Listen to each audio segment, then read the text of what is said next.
What's good, everybody? AB Media 83 here, and today we're going to be talking about a stream that was done on me and other individuals.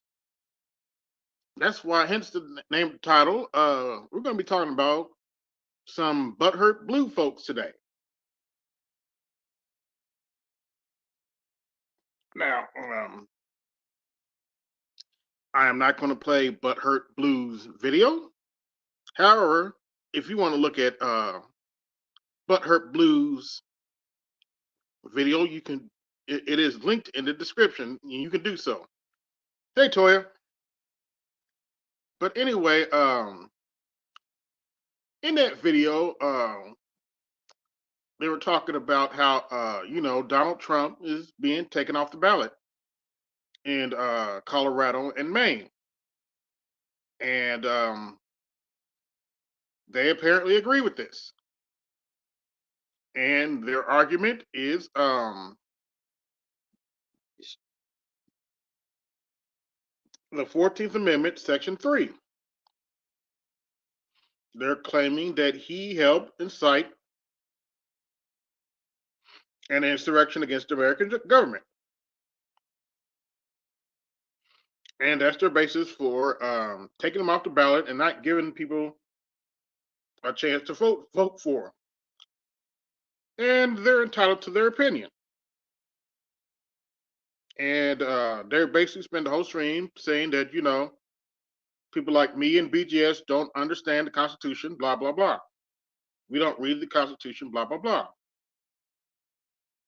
As if they read the Constitution on a daily basis, which I doubt. But yeah, anyway, as I said, they bring up the 14th Amendment, Section 3, and they're basically citing it because it says if you help incite an insurrection, you're disqualified from office. Now,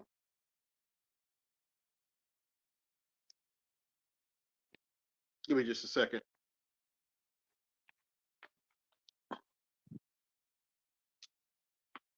They claim that Donald Trump incited an insurrection on January 6th. Well, believe it or not, I actually got a little clip from his speech on January 6th. Let's listen to Donald Trump himself and what he had to say. Come to demand that Congress do the right thing and only count the electors who have been lawfully slated. I know that everyone here will soon be marching over to the Capitol building to peacefully and patriotically make your voices heard. Today we will see whether Republicans stand strong for integrity of our elections, but whether or not they stand strong for our country. Gee, that video was actually of Donald Trump right before January 6th. I thought he incited insurrection. In that video, he said protest peacefully. Nice try, Butthurt Blue. Your point on Section 3 of the 14th Amendment is invalid. See what I say then. Now, you heard Trump from himself. That wasn't me, and that wasn't AI generated. And trust and believe, there's a lot of AI generated stuff out there. That was Trump directly. Now, whether you think he's involved in January 6th not is right now is irrelevant. If they really thought he was involved, why didn't you charge his ass back then? Why'd you wait to right before the election to charge him? Started to charge him and put our entire cycle into chaos. Why'd you wait right before? Something to think about. What's going on, Snowman? But these knuckleheads And you don't have to take my word for it. And just for the record, this is Man of Tomorrow's screen. His I did put a link to his stream in the chat. If you want to go watch it, you can hear it for yourself. These knuckleheads are defending giving voters less choice of who they want to vote for. It is what it is. If you want to take that argument to people around the country, good luck with that. I mean, and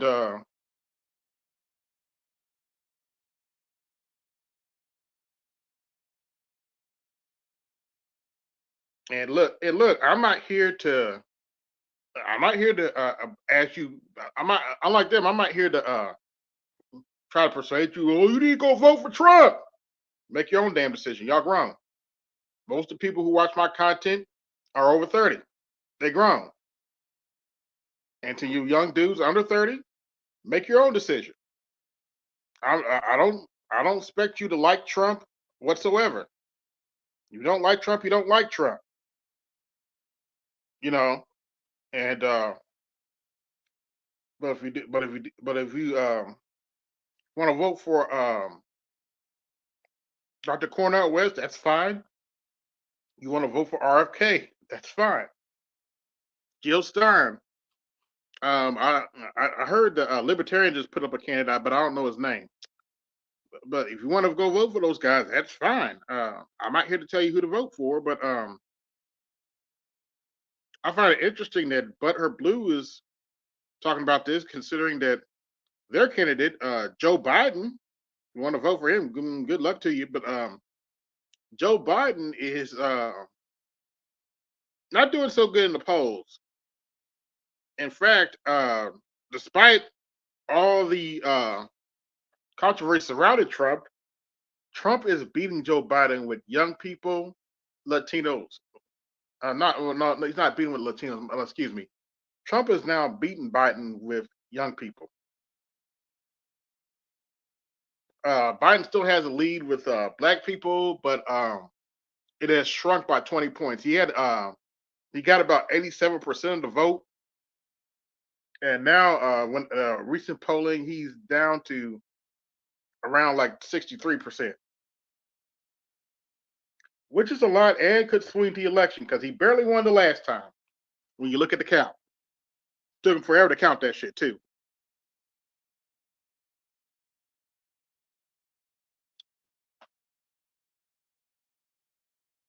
And Biden's not doing too good right now. On top of the fact, he has this. He pretty much let Israel commit a genocide over in the Gaza Strip.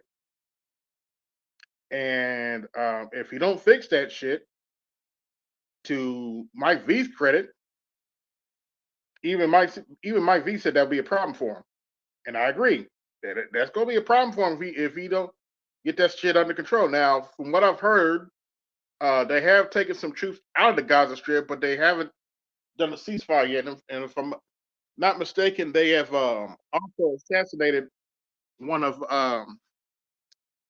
the Hamas leaders, if I'm not mistaken. So we're going to see how this goes. But Biden has pretty much lost the Arab vote, and now Arab Americans are actively pushing. They're actively pushing against Joe Biden. Take that however you want to take it, but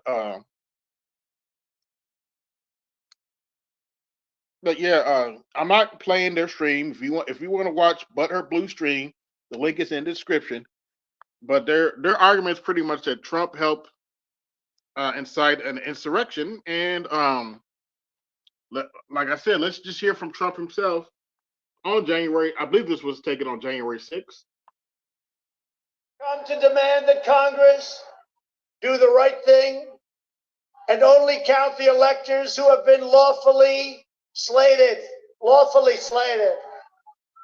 I know that everyone here will soon be marching over to the Capitol building to peacefully and patriotically make your voices heard. Today we will see whether Republicans stand strong for integrity of our elections, but whether or not they stand strong for our country. You heard him for yourself. So now, granted, in later interviews, he still thinks he won the election, and he's entitled to his opinion. And despite what he said in that speech right there, the Republicans went along, did what he asked, and Joe Biden's your president. I didn't vote for Joe Biden, but he's your president. That's how the electric went. It is what it is. Joe Biden won the election, barely. It is what it is, and I'm not here to dispute that. And I'm also not here to defend the people who attacked on January 6th. Also, for the record, as if for those you don't know, the Secretary of State in Maine took Donald Trump off the ballot, and it's my understanding that people have started swatting her house. They call the police on her house and doing all kinds of crazy shit. I don't condone that shit. Leave her alone. And I also don't condone anybody messing with the justices over in Colorado either. I don't condone that. Leave them alone. I don't condone that crap at all.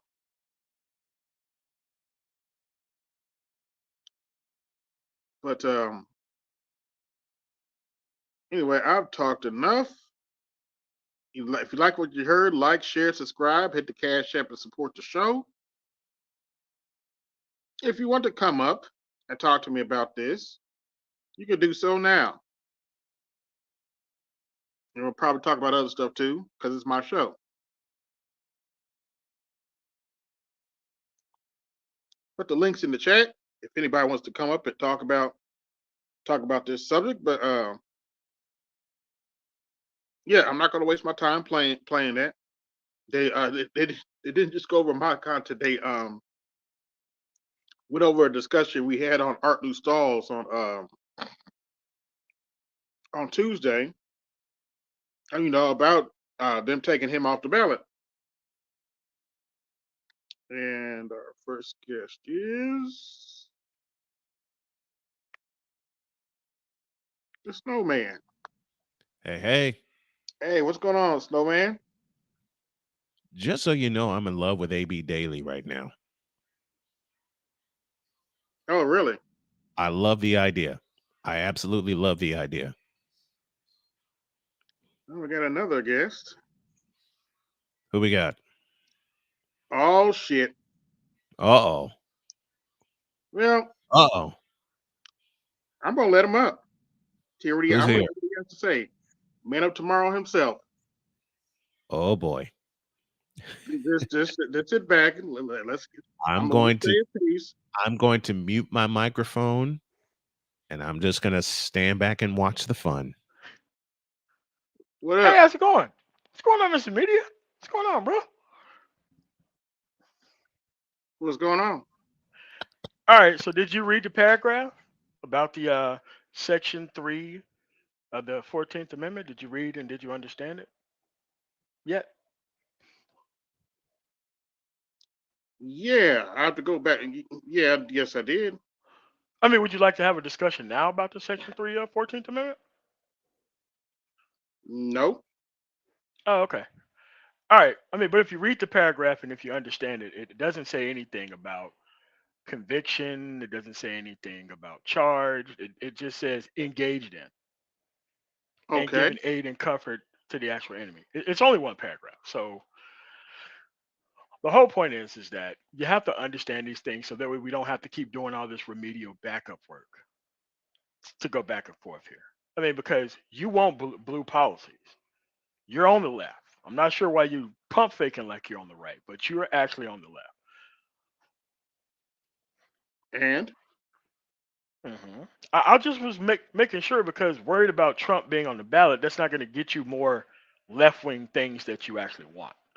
I know people think that Biden right wing going to give me left wing things I want. Really? Okay, but you're going to get less of left wing things with Trump in office. Yeah, but I'm I also mean, going to get World War III, and I'm not interested. I think Israel's trying to start World War III all on their own by keeping this conflict going. And Biden ain't doing much to change that. He shouldn't. I mean, he really can't. And even if Donald Trump or any right wing Republican would be in office, the same exact thing would be going on. But this is what happens when you cede your actual foreign policy over to a foreign country who spies on people within this country. And they're handed boatloads of money to have people run against people that they don't like within this country. Oh, of course, APAC. Yeah, of course. Yeah. You know what I'm talking about. Yeah, they buy both sides. Everybody knows that. Yeah, they do, actually. And they make people look pretty stupid when they just all of a sudden just turn around and just start smoking on their Israel, you know. Oh, I call them Zionist Israel. What That's what are they you going to basically call are. them? That's what they All right, basically man. are. All right, man. So, at least I do have the ability to show you that I can come up here in good faith and discuss things because these things are not hard. And I'm not sure how you're going to get left wing things in the Indianapolis area. That's hard, man. I mean, you know, if you moved over to Dayton, right across the border, maybe even Eaton, Ohio, right across the border, just change the address, you can be able to get that health care that they got in Ohio. People do it in West Virginia. They say they live in Ohio. They say they live in Athens, Ohio, when they clearly From live in West someone Virginia. who used to live in Dayton, Ohio, I will say one sentence if AB will allow me to say it the way I want to say it. Go ahead. That's a goddamn lie. Oh, What's a lie, sir? Move over to Dayton and get health care. That's some grade A homogenized Holstein bullshit. I lived Okay, so there. let me. I lived there for 2 years. All right. So, do you get the Affordable Health Care Act based insurance plan while you're? Okay. So, what state do you live in now? Indiana. Okay. So, you don't know what I'm talking about when it comes to the actual healthcare system in Okay. Ohio. oh, I'll oh. give Now, Yeah. all right. All right. That's what I'm saying. I mean, if you live in Indiana, I am Uh-huh. telling him a strategy to actually get healthcare because they have out of network services in other states. Like me, I can't get the Affordable Health Care Act because I'm a military veteran. But when I was paying for it and didn't know that I couldn't use it, my Colorado benefits, I could get out of network services in any Oh, state in the union. okay. Okay. Yeah. Okay. Yeah. So that's what I'm saying. The actual strategy is to, what part of Colorado? yeah, the Denver metro area. That's where I live at. Denver. Okay. Yeah. Did Yeah. they blow up Mile High Stadium? The old one? They did a couple of times. Yes, they always get rid of it and they rebuild it in the same place. I had to because I passed Denver on a train ride long time ago, and I saw the horse rise up from Mile High Stadium. But back on topic. I'm just saying what I'm saying from my standpoint, and there's a lot of intricate points that I didn't know about because I was struggling at the time. That's why I said the statement that I said, and I apologize. No. It's fine. It's just that this is a strategy that other people use to get health care when they're so close to another Gotcha. state border. Gotcha. That's Okay. that's all I'm saying. That's all I'm saying. It's this as a is strategy. this is from a fellow who has traveled from Indiana to North Carolina, lived there a while, got sick, stricken with cancer, had to come back to Indiana, had an operation, had the cancer tumor removed, been in remission. Then I've had to deal with blood clots since 2021. Ooh. Pardon my voice. Yeah, man. Good Listen, Actually, to still see that you're here, man. yeah, actually, my listen. healthcare is relatively solid right now in Indiana. Yeah, mine is also. My oncology. Let me tell Man of Tomorrow what my trek was. November 29, 2021 or 28th. Wife and I drove down to Durham, North Carolina, because we were still being taken care of by the healthcare in North Carolina, Duke University Okay. Cancer Center to be exact. And After an MRI, which took about 90 minutes, they said the tumor I had was inoperable and basically told Jody, go home and get your affairs in order. In Oh, one of essence, I them was type of given it. phone calls. In essence, I was given a death sentence. So we drove back up here. And my wife said, "No, I ain't buying it."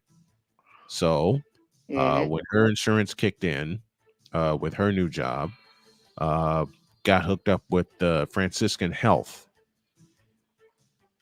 And Dr. Raghunath said, let me make a phone call to my mentor. This was in February of 22. Said, let me make a phone call to my mentor. And Dr. Attila Naki performed the surgery that saved my life and got Oh, rid that's of the what's up. cancer. And That's what's up, man. yeah, and it took 5 extra organs because they wanted to be sure that it didn't touch any other part of me. So I'm minus a kidney, I'm minus my spleen, and I'm minus my gallbladder, and a couple of other things that my wife and my daughter Cheyenne, who's an RN, talk about. I'm just happy to be alive. Yeah, because And before my mom died, like the stuff spread to all that, and it was way too late. But yeah, but man. by the time she actually got actual, because she was in Indiana, she was in Indianapolis, by the way. At that point in time, Okay. she was in Okay. Indianapolis, Yeah. and that happened to her, and then like she went to Virginia, and by the time because she went from Texas, San Antonio to Indianapolis, and then by the Right. time she moved in with my brother, who just had came back to the United States, he's still in Mhm. the Navy. I mean, he got out by now, but by the time she got there, it was like if you just came here like 6 months earlier, we would have been able to stop it. But yeah, it did spread to all those places that you heart everywhere. So yeah. Yeah, stage 4 ain't no joke. Most people Stage die 4. from. I had a uncle that died from that same cancer. Yeah. Oof. Stage 4 pancreatic cancer. Like I said, Duke University Cancer Center. You would think, being the operative word, maybe, and I have talked about this, that they would find someone that would perform the operation and actually see, that an operation can take away the tumor. Nope. It took No, us moving here to I mean, but Indiana. that's what actually didn't Steve Jobs die of pancreatic cancer? What I don't did know. I don't remember what Steve Jobs died from. I don't remember. Yeah, I yeah, just know. he actually Because did I because was he in went through like college and they just announced that he passed all of a sudden. I was like, what? No, Yeah. he died from cancer, but he never treated it. oh okay. Oh, Oh, we never okay. treated it. Okay. He tried to self-treat it through becoming vegan and doing Oh some my kind of herbal goodness. diet off of like Okay. GHC. Oh my What's going goodness. on, Mike? How are you, man? I'm good, brother. Yourself? I'm great. It's 2024. Mhm. I'm going to turn 52 in July. And Duke Mhm. University said you won't make it to 50. So I'm pissing them all off. Mhm. And when we get everything together, pending the time, I'm going to stick a lawsuit up their ass. Good luck. Thank you. Yep. Because I know I'm gonna need a challenging them, but it's just not fair that Mhm. people are told on a daily basis. And I know it happens now because I've seen it. Mhm. People are told on a daily basis, this is inoperable. Go home, get your affairs in order. When it's totally operable. My tumor was totally operable. I mean, and we're talking about a tumor that I had on the left side of my abdomen that was about as big as a softball, if not bigger. I wasn't even supposed to. Like I said, I wasn't even supposed to be here. I'm not even supposed to be here, and yet I am. Mhm. Which is also why I'm doing the Snowman Stadium tour. May I throw this in the back chat, AB? Do I have your permission? Yeah, go ahead. Okay. So I got a GoFundMe going on, and I'll leave y'all with this because I got to get back to decorating my set for Saturday because I'm doing two football games on Saturday. I want to visit so many stadiums it's not even funny, and I have a twofold purpose. One is to get my family out of debt because we're in a mountain of debt dealing with all the medical bills and such, and me trying to get back to work. But the second, I want to take a chunk of this and donate it to cancer research because if it can save my life, then I know it can save others. Mhm. Hmm. So that's why I want to do this. I put it in the back chat, AB. All right. Here, I'll put it in the main chat also. Um uh I just want to do this and show people that it can happen, it can be done, and people can come back from anything. Because I wasn't supposed to come back from this. My dad didn't make it through prostate cancer. My mother died of colon cancer, and I was supposed to be next on the list, but it didn't get me. And to think, y'all check this out. And I told AB this. And to think my sister blamed my wife for me getting sick. It's not how it works. I'm sorry, man. Listen, look, man of tomorrow, let me explain. Because I'm in an interracial marriage, Oh, my sister thinks my wife is the reason I got stricken with blood clots and stricken with cancer. She doesn't even call me anymore. yeah. I mean, she probably think that not enough seasoned chicken, like they assume that that's You what you eat. think? It's gonna give you what you got, man. Come on, Brad. Listen, I'm down to listen. I am thankfully down to 258 pounds from once upon a time weighing over 500. All right. Mhm. I'm down. I'm going to be down to 240 by May, or 230 by May, and then bulk up from there. But my sister doesn't even call me anymore. She just warns me about everything that's going on in the world, and you need to do this and you need to do that. And in essence, she hinted at me leaving my family and leaving my wife. I'm like, are you fucking nuts? Do you, bro? I mean, maybe I think I told you this, and I told Charles. I told Charles this. Mike, I don't think I told this. I told this story. When my mother died, I got a September call coming 1st. in. AB, man, you have a really nice one, all right? Okay. Have a nice one, Mike. All Have right. a nice one. Hold on a second. Let me draw this in close. Brian Snow. Have a nice one, man. Thank you. Thank you. All right, look. All right. When my mother died, September 1st, 2021, my sister called me via Facebook Messenger and said the following sentence, and I quote, "Your mother passed." Mm-hmm. And it's like, what? So I didn't know what the hell to do. We drove up to Chicago. That night. Jody and I did, and we spent the night at my in-laws. Then made our way up to Chicago. Called my sister because I wanted to see her. Do you know she said to me, if you're planning on getting any kind of money or anything, you can forget it. Mm-hmm. Yeah. I went into a Speedway in Crown Point and lost it. I lost it. I mean, it got to, I was so mad. It got to a point my wife was afraid that the police were going to pull up. They didn't. But a couple of brothers came over and gave me a hug and said, "We understand."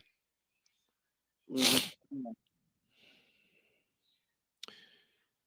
Anyway, I just wanted to leave y'all with that and leave y'all with the Snowman Stadium tour. So don't let anybody tell you nothing can't be done. Yeah. We talk about this all the time. Hey, have a good one, bro. Thanks, man. Appreciate it. I thought we didn't talk about healthcare over here. I don't know. Do you guys talk about healthcare over here? Yes, we do. All the time. It's not always the focus, but yeah, we do talk about healthcare over here and brothers' health. We're not just going around telling brothers, don't get yourself checked out. Well, I mean, we have some subject matter experts on our panel, so I kind of thought that if you're going to talk about healthcare, it's always good to have the experts on the panel. But You did. I'll give you that. yeah, but yeah, I thought that on DC's panel, I thought we kind of reconciled, your position on, the left and the right and the Democrats and the Republicans and what's going on in the presidential campaign right now. I thought you conceded to all this. We'll see what happens. I'm not necessarily saying that Joe Biden can't win, but it's going to be a toss up. A toss up in between who? Him and Trump, or however it turns out, or whatever position we're in by November, Mm-hmm. because anything could happen, especially with this crap going on over in the Middle East. Or if or to be fair, if Trump shoots himself in the foot, which is also very possible. Well, I mean, Bush, Jr., 1-2 terms while he was fighting in the Middle East. So I don't know if fighting in the Middle East is a justification not to vote for Biden. Republicans stayed in the Middle East for quite some time. Yes, they did. Too long. Yeah, in fact, Bush Sr. was in the Middle East too. Desert Storm. Yeah, but he lost. He did, but that wasn't the determinant for why why he lost. Fair enough. Right. So but, he also has a migrant problem, unfortunately. Who has a migrant problem? Biden. Is that so? Okay. Okay, you go down to Chicago and tell them people he doesn't have a migrant problem. Good luck to you. But why is Chicago the indicator for whether or not Biden should be reelected? I don't get that. Okay, you're bringing migrants into your city and you're paying for their rent for 6 months. You think that's going to go over well? Well, they're asylum seekers. They're not migrants. They're asylum seekers. So they have the right legally under the law to seek asylum anywhere within the United States. Okay. Mm-hmm. Well, they did. Well, I mean, they need to do a better job of it. But I mean, because how many Ukrainians have come to this country so far? I don't know the exact number offhand. Over 100,000 since 2022. 100,000. Okay. Over 100,000. Well over 100,000. Even close to 200,000 have been fast tracked to U.S. citizenship. Well, that definitely was under the radar, but okay. Yeah, I mean, so this isn't about migrants. This is about which color folk can come here, because Haitians are still stuck at the border. Haitians are not able to even get into the country, right? And so when it comes to black and brown folks, brown being those who may be fleeing. What's going on in Haiti, they do the asylum. They need asylum. I mean, they do, but I mean, there's only one party that's not advocating for them, really. And so that's where the problem is, right? But we can't say that Biden has a migrant problem when, the same other party that wants to put Constantine Wire across the border, they are basically advocating for Ukrainians to come here. But nobody seems to have a problem with that.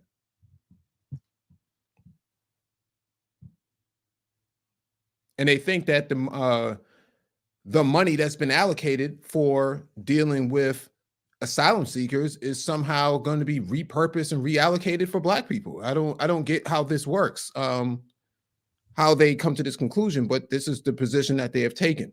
And they're determining whether or not they're going to vote for Biden on, let's say, 1,400 migrant asylum seekers coming to Chicago that have been bussed up by the Republican Party in the governor's mansion down in Texas. No one seems to acknowledge this. Everybody just says it's Biden's issue, but in reality, it's Republicans shipping these guys around. But nobody seems to have a problem with that. Well, actually, I heard he's not using buses anymore. He's flying them over there. Whether they're flying them, bringing them on buses, putting them in Ubers or Lyfts, they're the ones shipping them around.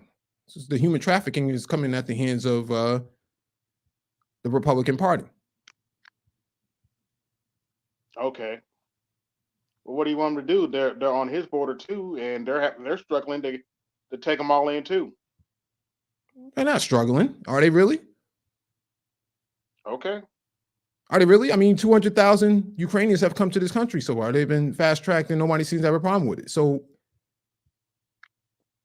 where's the real problem? Okay. You had white South Africans working in the South, up until about a year ago. Don't know where they are now, but they were working in the South. Nobody seemed to have a problem with that. Taking jobs away from black folks. Nobody seemed to have a problem with that. Yeah, well.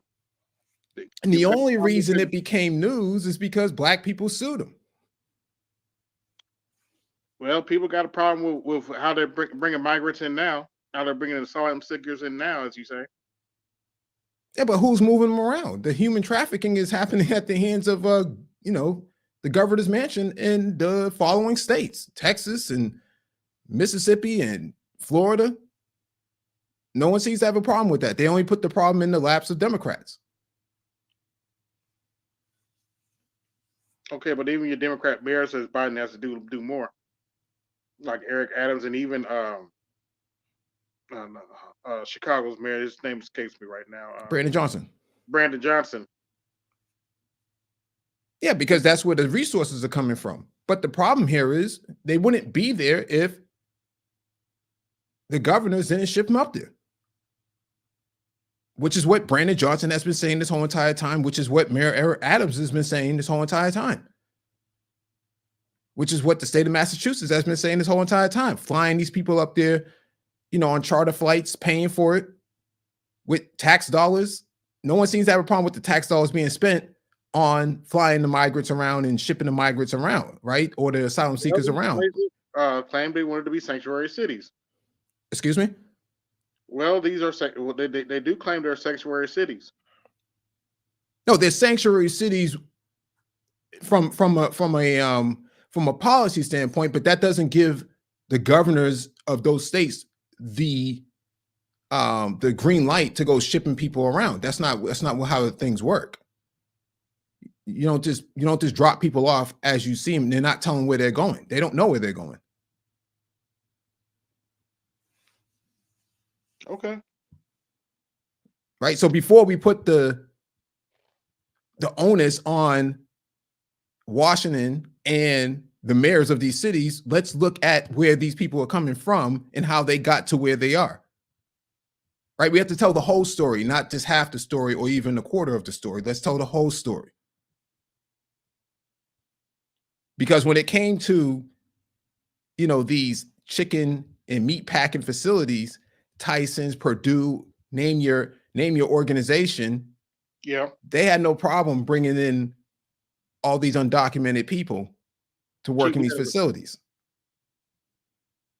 Cheap labor. Well, so what's the problem?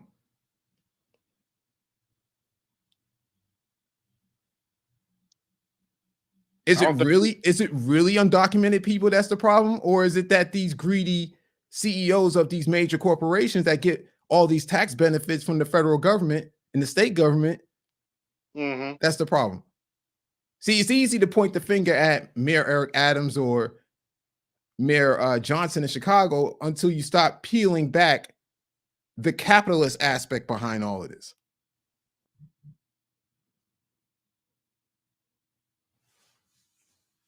Yeah. So my position is basically, let's tell the whole story. How did we get to this point?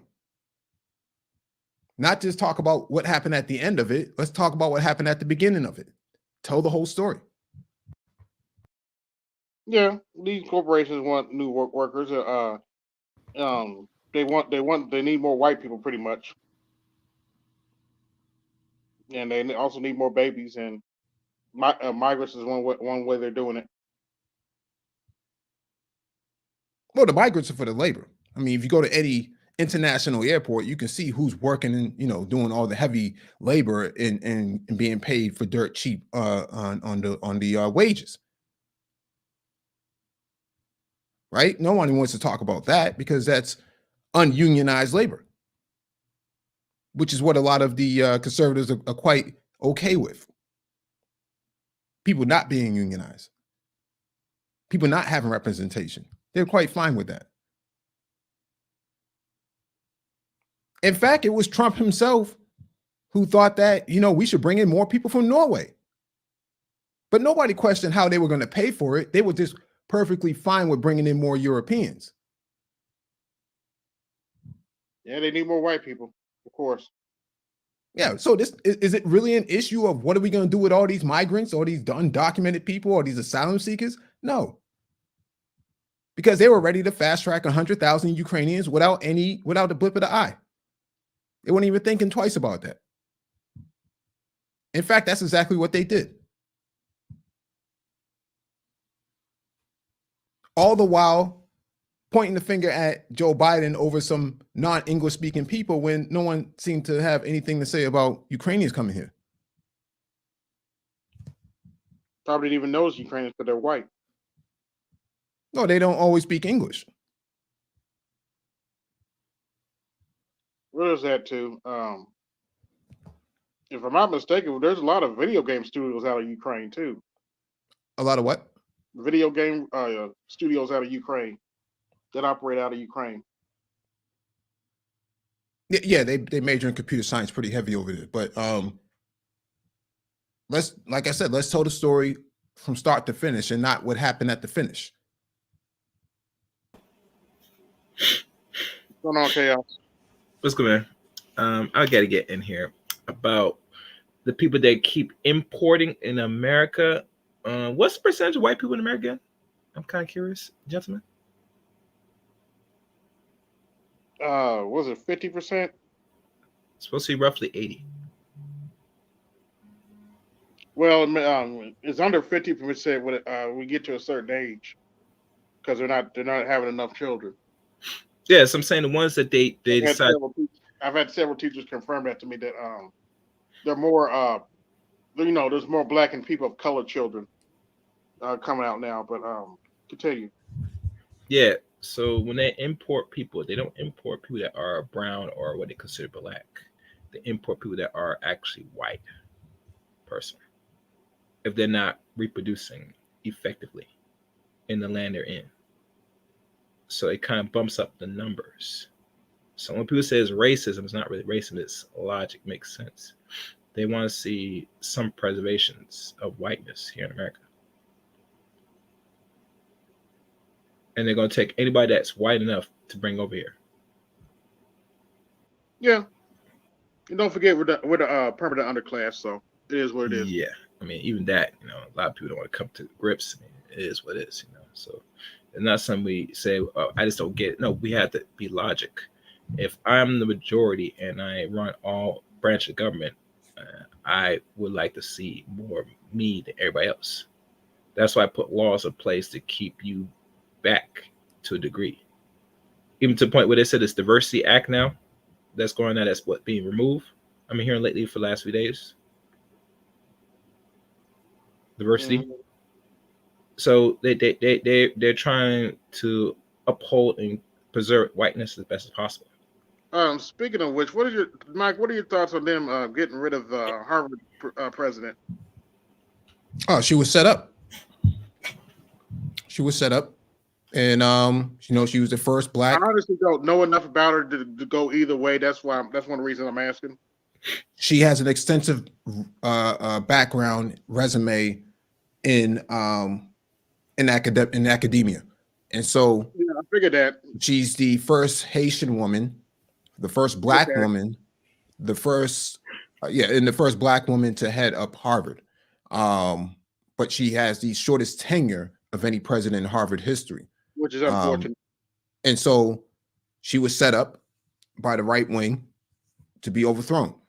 I imagine the short term will be that she ends up at a HBCU probably later in the year, maybe a year from now, after the smoke is clear. Yeah, they said Obama tried to save her too. Yeah, I mean, there's quite a few people that tried to save her. The Haitian population here is actually pretty strong. Probably has like the 4th or 5th largest in the country. Most of the Haitians here have very highly educated people. You have the Haitian Lawyers Society. You have many other Haitians who are in academia themselves. They are very strong and very extensive here, and they can pull a lot of strings. But in this aspect, they did not have that capacity because of what what kind of wall they're up against. And so this woman, unfortunately, was forced to fall on the sword. Now she's still going to be at Harvard from a faculty standpoint, but Okay. you have to understand that you don't really want to have to resign and still be a part of an organization that you had to resign from. Doesn't make a whole lot of sense. So I imagine that she would eventually leave and go to a HBCU at some point. Mostly because HBCUs are starting to, pick up more people who have defected from PWIs like Harvard and like UNC, kind of like Nicole Hannah-Jones, who left UNC when she could not get tenure there and ended up at Howard University, which is an HBCU. And so I imagine the same fate will eventually end up for Dr. Gay. Okay. Let's see what happens. She could do a lot of things here. I imagine she has one or two different options on the table. But after the smoke is clear, we'll know better. Some people have speculated that she could be a part of Joe Biden's cabinet. I don't think so. She would definitely need to go through a Senate hearing, and that would be hard to clear. For her, and to be hard to clear her to be a part of the cabinet because of what she's being accused of, which is not true at all. Yeah, are they trying to accuse her of being pretty much anti-Semitic or something? That she allowed anti-Semitism, at that level, but she wasn't there long enough to actually to facilitate any of those sort of rules and governance to begin with, because she's not the HNIC that people want to make her out to be. She just got started 6 months ago. Just for point of record, she started last year in 2023 around April or May. Yeah, that's not very long. Yeah, she's only been there for 6 months basically, and so she hasn't even learned the ropes yet. But that's what they're throwing at her, and there was a whole lot that came at her without enough people in her corner to really back her up, and that's unfortunate.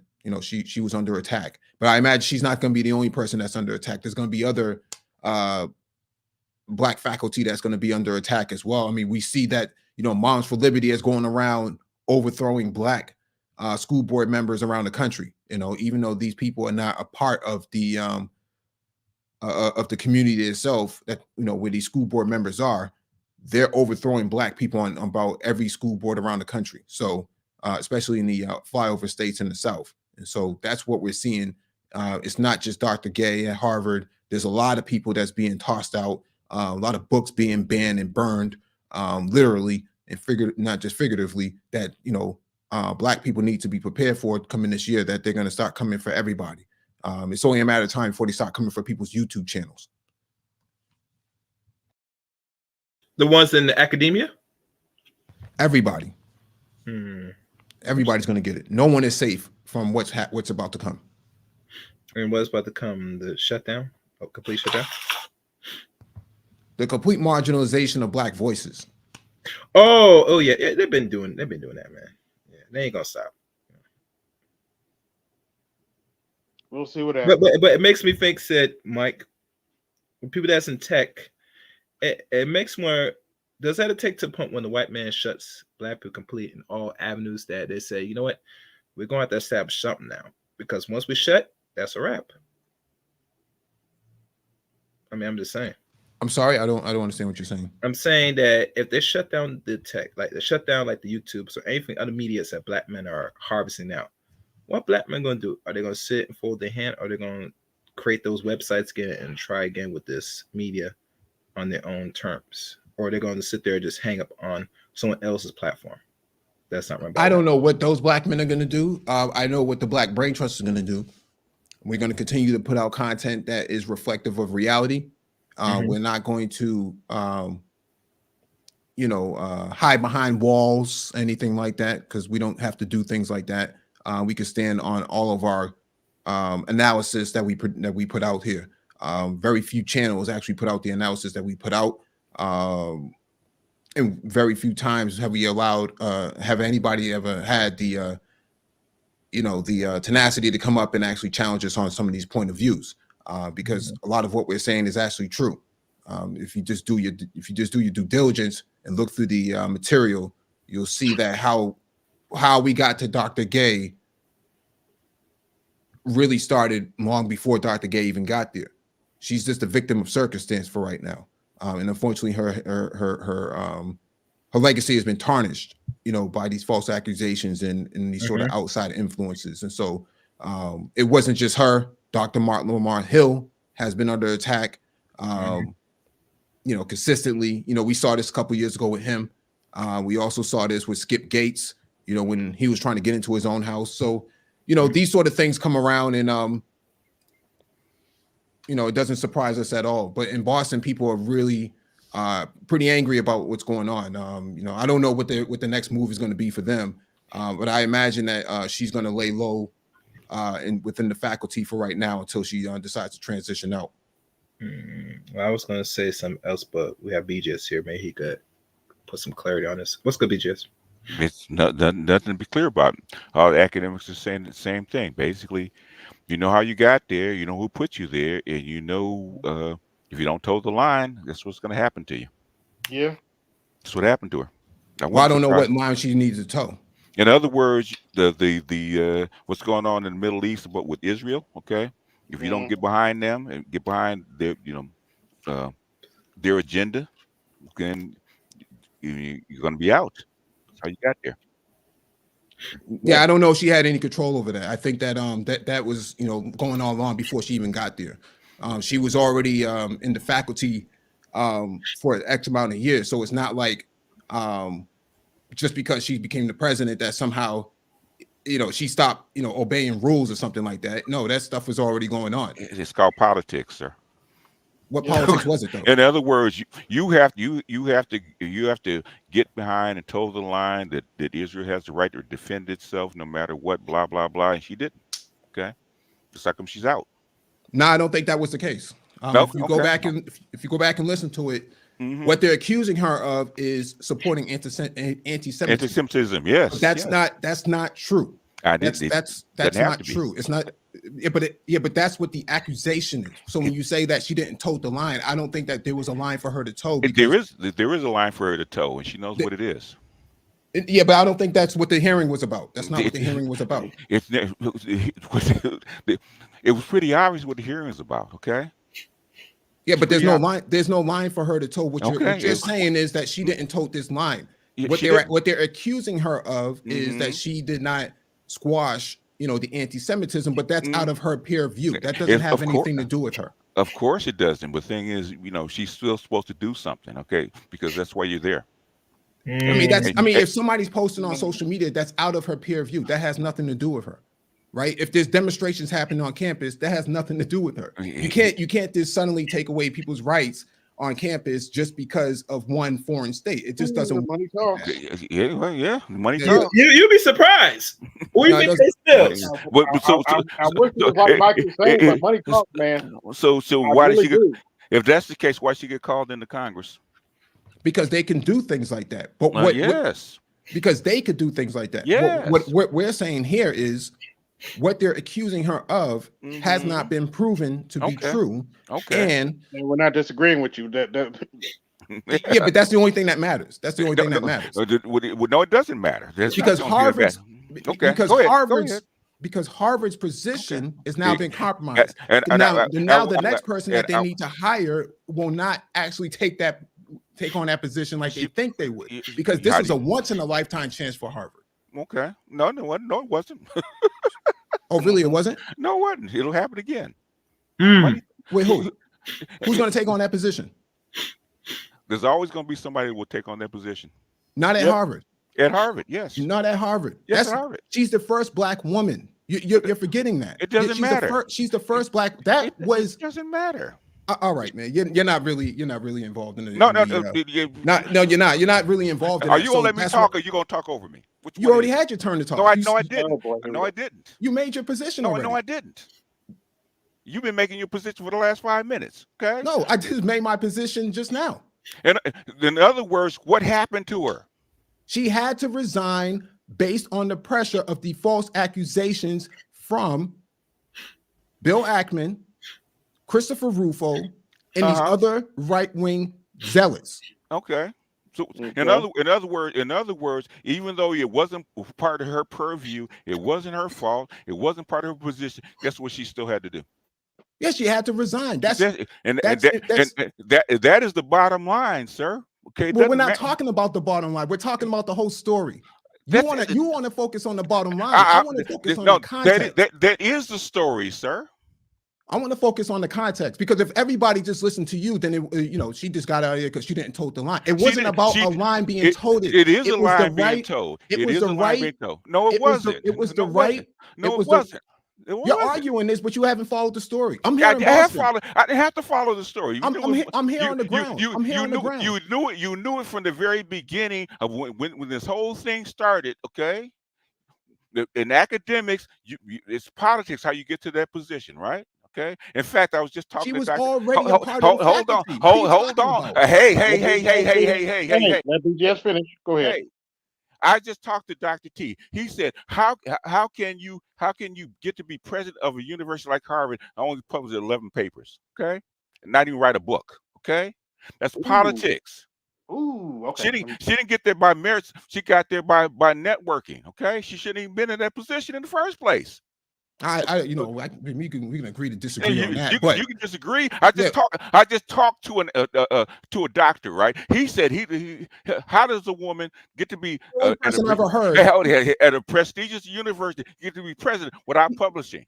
He's the only doctor I've heard out of all the black doctors that have commented on this that have said that. Talk to him behind the scenes. There's not one. Talk to him behind the scenes. We're not talking about behind the scenes. Talk to them off the record. No, let's talk about what's on the record. No. There's a lot of stuff that goes on that's not on the record, sir. Like I said, Dr. Carr hasn't said anything like this. Okay. Dr. Nichols hasn't said anything like this. All the doctors who are at prestigious universities haven't said anything remotely close to that. So I don't really want to take his. I wonder why. I don't want to take his credit. His you don't have point. to. You don't have to. I don't. Yeah, because I'm not concerned about what he has to say. I'm only concerned about the facts. In other words, what happened to her? Bill Ackman, Christopher Rufo, and many of right-wing conservatives were involved in the overthrow of her. Everybody knows this. So what? So how come the other folks didn't stand over for her and actually keep her in place? Say that again. How come she didn't stay in place then? Because she was overthrown. It was a coup d'etat, BGS. Everybody knows that. Yes. But you're talking about toting a line, but you're not saying what the line was, because the line. I did tell you what the line was. You don't want to accept it though. Because that's not what the overthrow was about. Yes, it was. No, it was not. Yes, it was. From the very beginning. That's what it was. All right, we can agree to disagree. I'm on the ground. I'm on the ground. I'm on the ground. I'm on the ground. Well, get on the ground more then. Okay? No, I'm not. Because it's obvious. See, the difference here, BGS, is that I can walk in. I can walk into Harvard. We'll walk into Harvard and find out. And know people. Walk in and find out. Walk in and find out. Who are way more informed than you are. We'll walk in and what happened to her? How come they couldn't protect her? I just told you that. That's bullshit. I just told you. You say it's bullshit because you're on StreamYard. It doesn't matter. You're not involved. I knew in that was secondary education. You're not involved in that. It doesn't matter. I knew it was going to happen. No, you're not involved in that. I already knew what was going to happen. I already knew what was going to happen to her. I already knew what was going to happen to her. Doesn't matter. No, you're on StreamYard. That's it. That's all you are. That's all you are. You're on StreamYard. You don't know what's going on. You don't know. Evidently, you don't either because she's out. No, we just told you exactly what happened. No, didn't know. Yeah, right. Come on, man. Come on. No, you're on StreamYards. You're not involved in academia. You're not involved in it. Without T.S. Johnson and the other PhDs, you are not involved. Go there and you are not involved. Go there and find out. I just gave you. I just gave you this tonight. The guy, if you didn't toe the line, they made that very clear. If you didn't toe the line behind Israel and this thing, that you're going to be out. Okay. They were plotting this long before she even got there. Long before the conflict even got there. No. All right, man. No, it's bullshit. Yeah, thanks for playing, man. Thanks for playing, bro. Yo, well, you playing? Yeah, thanks for playing, man. Yeah, I heard that. Thanks for playing. She's out. Thanks for playing.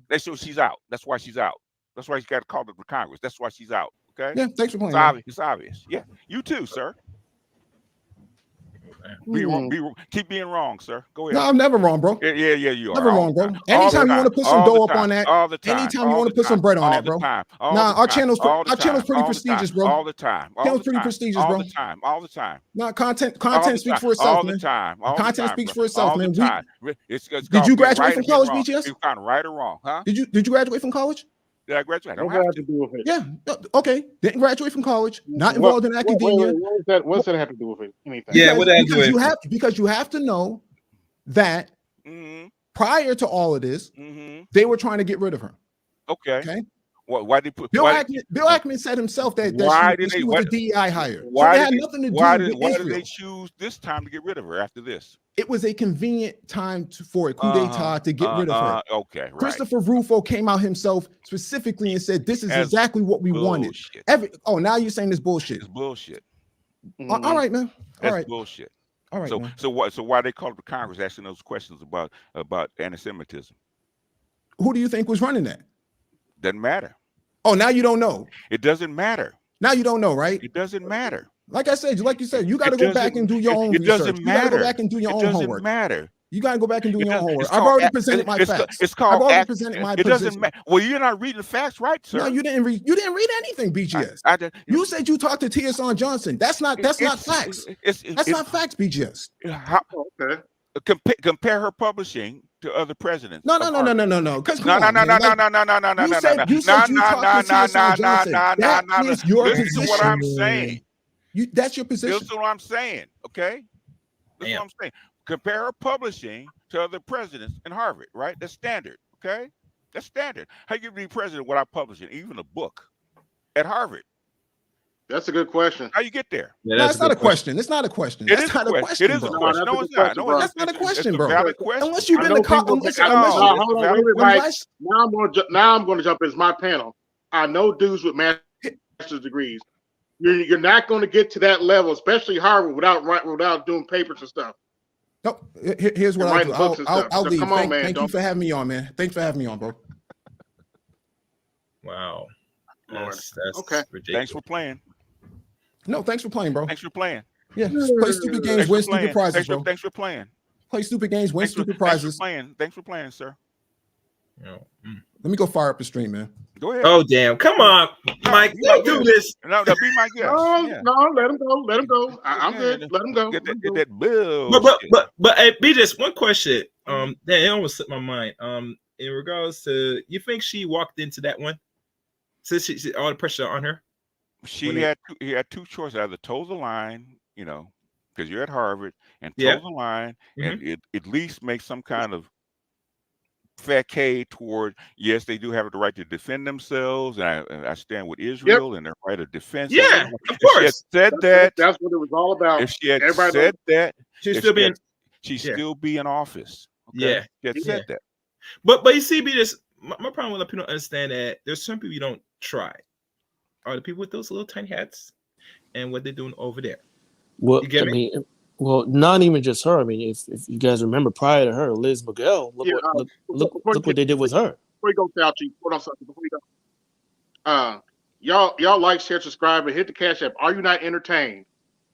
Yeah, they're not entertained. Go ahead. I mean, they asked me a question about her, and all of a sudden you get all this smoke. Come on, man. The game doesn't get that slow, man. Come on.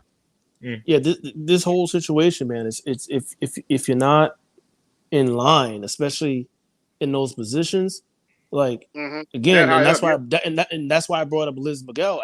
We're talking University of Pennsylvania. You're talking about billionaires who were telling her to step down publicly. Publicly. Like this shit is. They're not playing right now with this. What's going on? No, like, they're not. They're not playing. Like if you're not in line, if you're not answering properly, it don't matter. And that was a white woman. Yeah.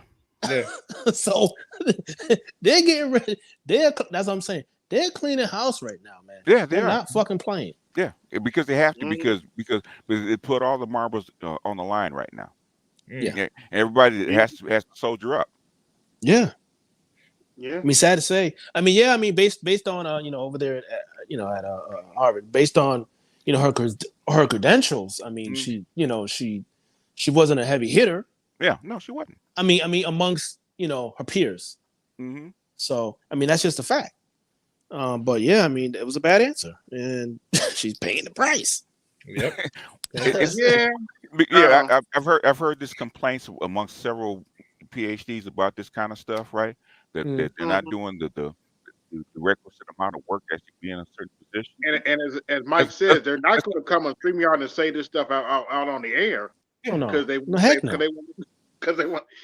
to keep their jobs. I was about to say that will end their career. Career. Yes, I know. He knows it too. So I hope he does. But you're also seeing, especially whether it's academia or even in government, you're seeing that they're hiring. They're hiring these lesbian Black women, and you see how easy it is to get rid of. Yeah. And Mike did say, I'm pretty sure they were probably trying to get rid of her prior to that. Obviously, one, she's a Black woman. Yeah. And two, they're gonna look at her credentials and they're gonna chew her ass apart. Especially in Boston.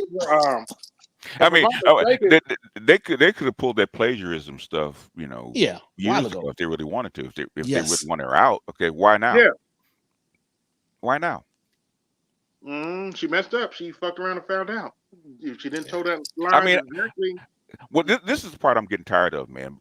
Knowledgeable people are supposed to be, that actually do this kind of work. Supposed to know this stuff already ahead of time. I shouldn't have to sit up and scream and holler about something like this because it's obvious. Okay. You know what I think it is? I was trying to talk to him about the migrants earlier. He's like, that's what they're told. That's Texas and what's the name? So I'm like, oh, come on, man. I didn't even argue. I'm like, okay. Well, there's supposed to be separation of federal and state, and basically migrants are supposed to be handled by the federal government. Okay. Correct. Immigration is supposed to be handled by them, not by the state. So, but that has to go to the Supreme Court about who has jurisdiction over it. Okay. It's supposed to be. Yeah. But we'll see. A lot of stuff is kind of all kind of screwed up. So yes, this year it's gonna be. When I told you 2024 is gonna be a mess, it's gonna be a mess. Yes. I mean, I don't know, man. Like I said, you screaming and hollering over there. Well, we did the work. See, come on, man. This is obvious stuff. Okay, this is obvious stuff.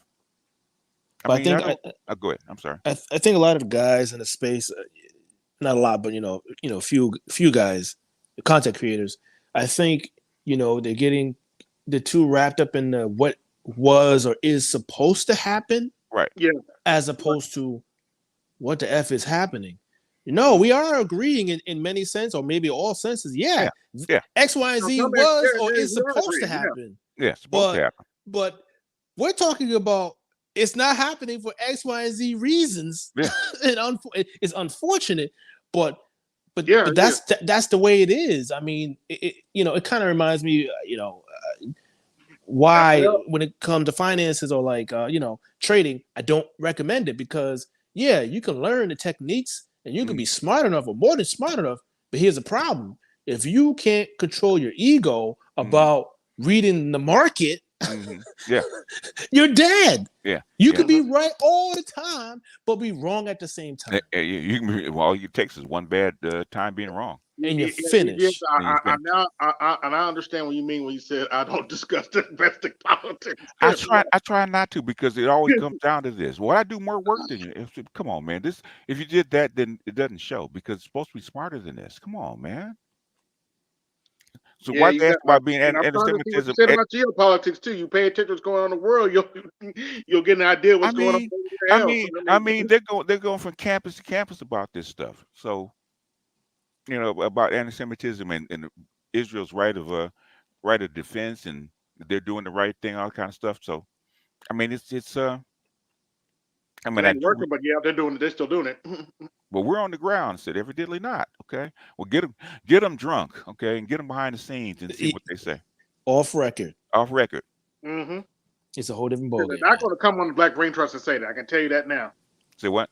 They're not going to come to your platform and say that. Man, everybody knows that. You know how hard it is to get PhDs, okay? And fortunately, Dr. T and Dr. Gigi are a rare few that will actually come out in person, okay, using their CV and actually say something, tell you the truth, okay?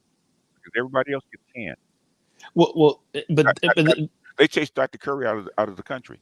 Exactly, and then again, that's why they're where they're at. They should, those guys, they should be amongst the top in their peers. Yeah, if not leading.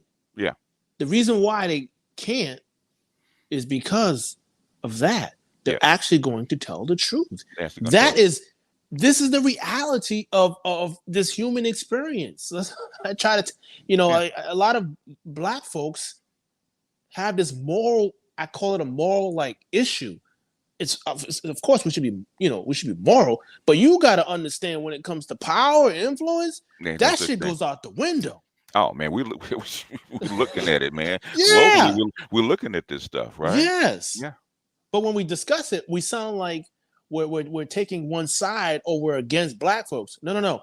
We're discussing what is. Yeah. We're acknowledging what should be, but we're discussing what is. Yeah. It's unfortunate, but this is what it is. What else is there to say?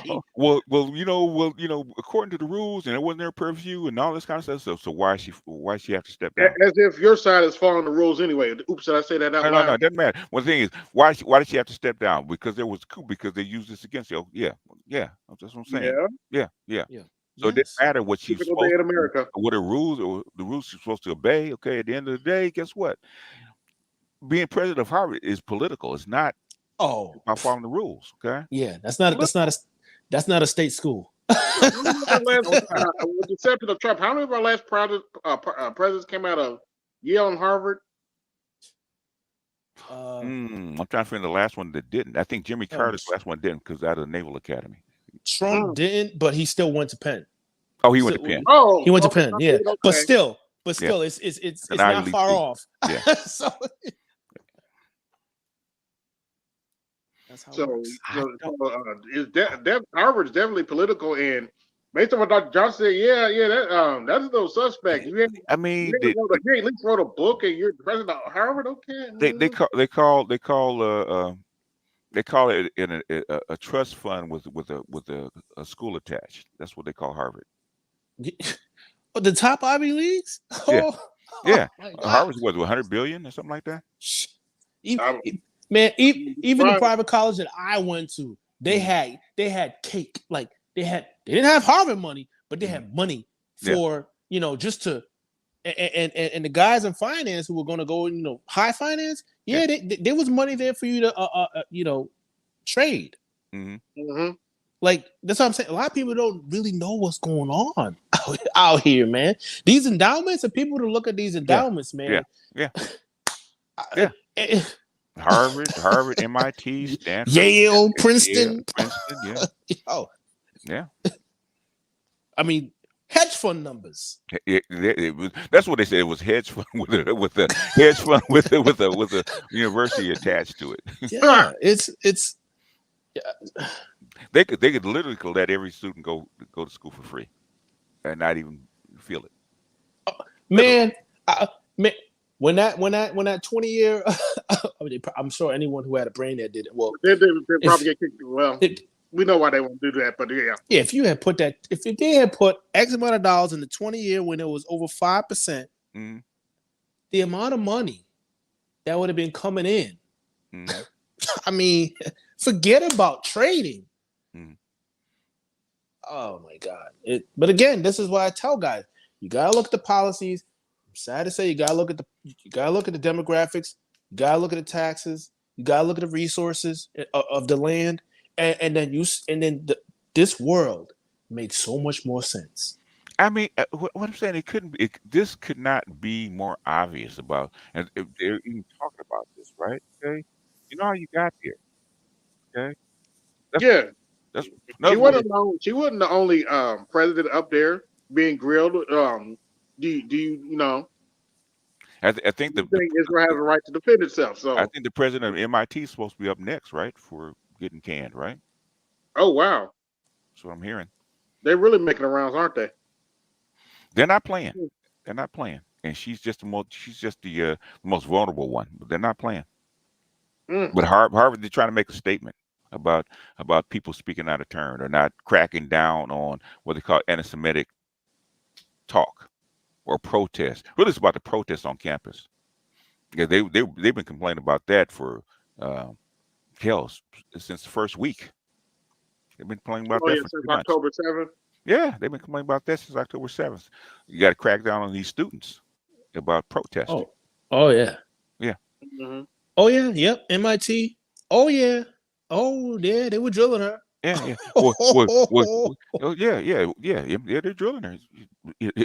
MIT. What is it? Columbia. The whole bunch of people are going to get drilled behind this, right? They're not playing. Yeah, they're talking next steps. Oh, yes. Next steps. Yes. Next steps mean you're out.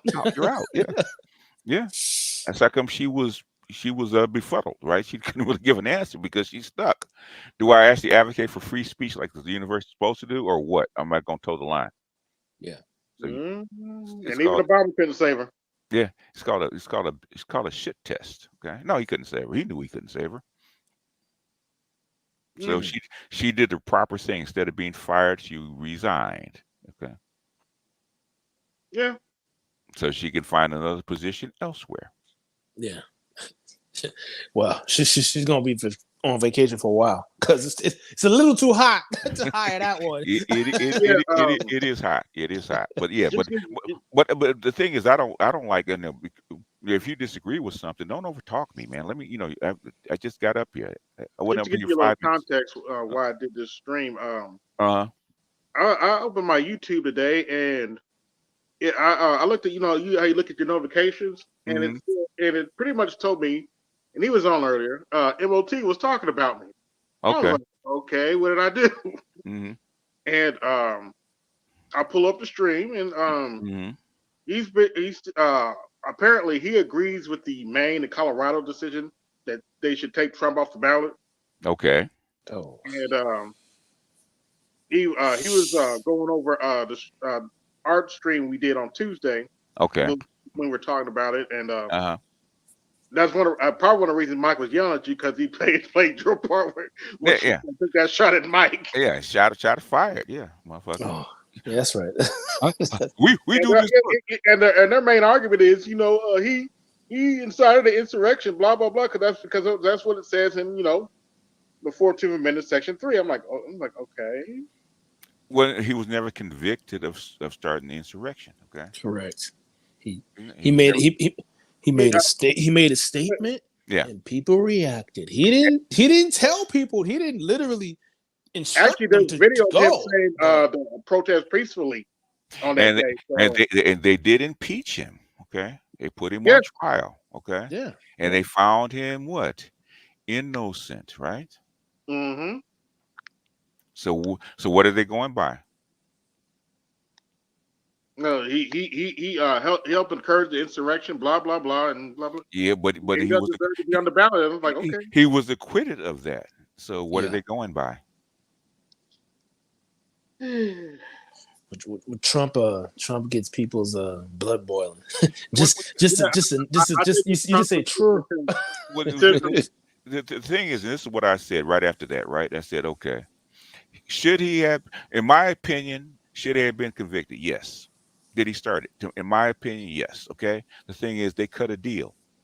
Yep. Cut a deal. Okay. Look, they cut the same deal they cut with Hillary, right? Okay. If you don't run, you go away, spend your money, spend your presidential privilege, and live a happy life, you're good, right? Come back, try to run. Guess what? All this stuff is actually going to come at you. They're actually showing how far they will actually go to actually keep him off the ballot.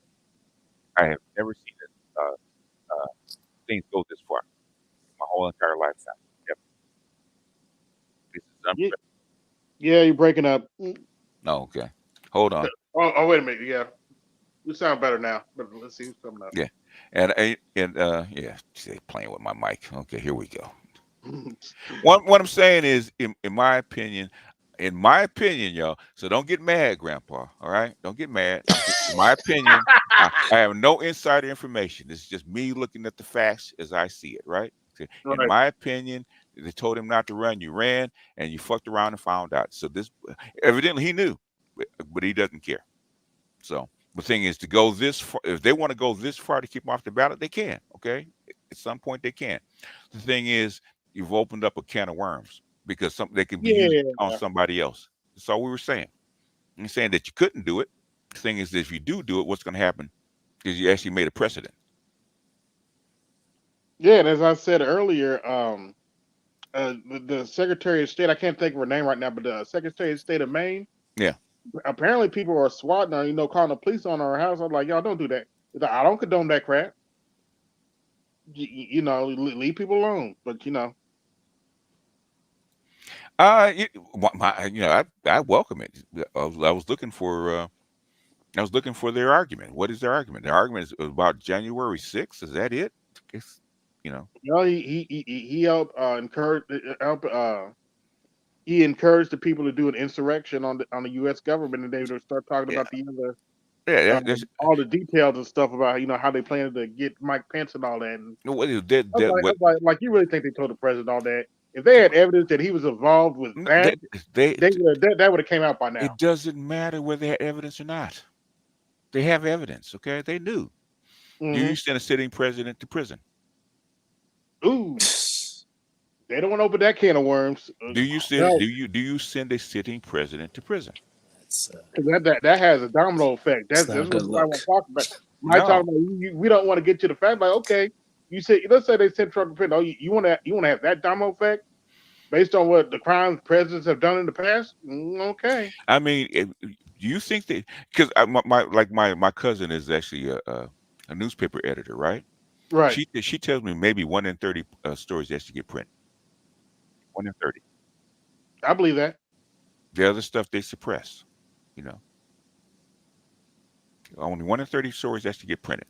So if you go by what's in print, okay, you're missing a lot. So that's why you have to read between the lines.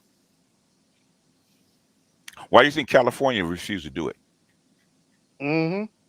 The most you can't put people off the ballot. Gavin said, hell no, you ain't doing that. Yeah, you're not doing it, right? And you still have to get by the Supreme Court. Just because your opinion is that you agree with it doesn't mean anything. Can you actually do it by constitutional law? It's got to go to the Supreme Court. Now, if they do it, I never know because you never can't predict the Supreme Court. No, you can't. But if it goes to them, they might refuse to hear it, just like the thing in Texas, right? That me and Angry Man actually fell out about, right? And where the Texas can actually tell another state how to run its election. I said that's probably not going to fly. I said, and he kept giving all this kind of stuff. Okay, man. I said, all right. I said it's probably not going to fly. And guess what? The Supreme Court, you refused to hear it. Okay, refused to hear it. And he said, well, blah blah blah blah. Hey, that is a right wing court. They refused to even hear it. Oh yeah. Okay. Texas. yeah. It doesn't mean right about Texas. No state can actually tell another state what to do. That's correct. Yeah. Oh yeah. State law. Oh, state. Yeah. No. Those they don't play about that. That's state law, right? Okay. You have no right to tell another state what to do in their elections. You can't, because by Constitution. And if Supreme Court said this is pretty clear, which is what I was trying to tell him. Just like I'm trying to. I said I knew when the protests were going on, either one, two things: either the president will either crack down on this, or they're going to be out. Okay, when she didn't, especially at Harvard. Now, state school you can get away with it because there's a lot more loopholes. But Harvard, with all those trust fund babies, all those trust fund billions that are actually it's not flying. They're not playing that, man. And she doesn't have the jack to actually get by that. Okay, she don't have that. Yeah.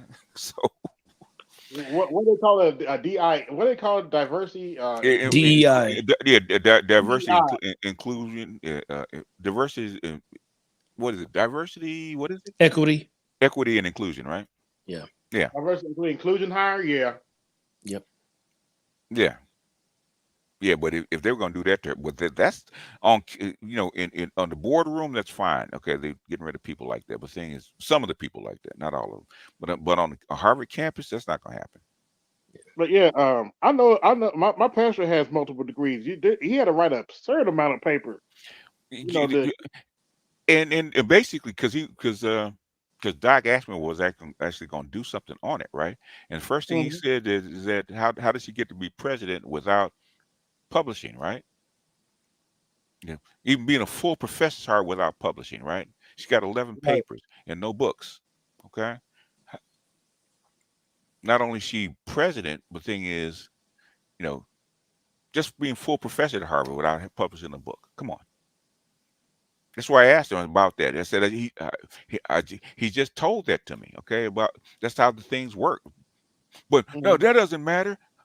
That doesn't. Okay, all right, man. Who yeah. is he? Mhm, Go ask somebody, man. Go. Don't believe me. Go get your local professor at Harvard or wherever you are. Get them mhm. drunk and off the record ask them. Oh, actually, my pastor's that too. He works at IU and Ivy Tech Okay. here in the state. So yeah, and he works at a high school. I gotta get the man credit. It's He's not one of these jack leg preachers that all they do is preach and you know Yeah. he pimp Yeah. preach. He's the real deal. Yeah. I saw Mike up. I started not to come up, but yeah, I said, let me come up and see what's going on. I didn't think it's going to turn into that over this. I thought this was pretty obvious. I think Yeah, that was I obviously didn't think he was organized. gonna argue with that necessarily argue with you over that either. But I'm like, I I, I, okay. I I guess it doesn't matter. Like AB, I think that was like obviously organized. Is like I was watching Mr. Z stream and I seen that MOT was on your panel and I was wondering why. And then so I pulled it back and I Oh, he like wanted to argue with me about the 14th Amendment. I was like, yeah, Reddit, what do you want from me, man? Okay. It said that, if you commit, if you are in or you help aid an insurrection, you can't run for Congress and public office, et cetera, et cetera. That's the base of the Section 3. Hmm. I'm like, But what's yeah, there to argue about? but I'm but like, but he was acquitted of that exactly. by So by Congress. yep. I did, like I thought it was interesting, so I pulled it back just to see why he was there. I was watching on two times and like I did see that initially when he came up, he was trying to argue, and then he was like trying to act like he was just trying to give out free game or whatever, right? And mm-hmm. then like all of a sudden that other dude popped up. So I'm just like, either that Mike dude was hate watching, No, or no, they basically, organized no, that no, shit. no. It's Basically, just AB sent out I the don't believe signal. in coincidences. No, AB Sorry. sent out the bat signal. That's why it came up. Yeah, Oh, okay. yeah, because he came up on Saturday too, because I said something about one of his streams, but then here's something I want to talk about. No, Snowman was up there and Hmm. he started going into his health issues. Hmm. And once he got the panel, I looked at Mike because Mike did the stream earlier. Mike did another stream talking about how we don't talk about healthcare over here.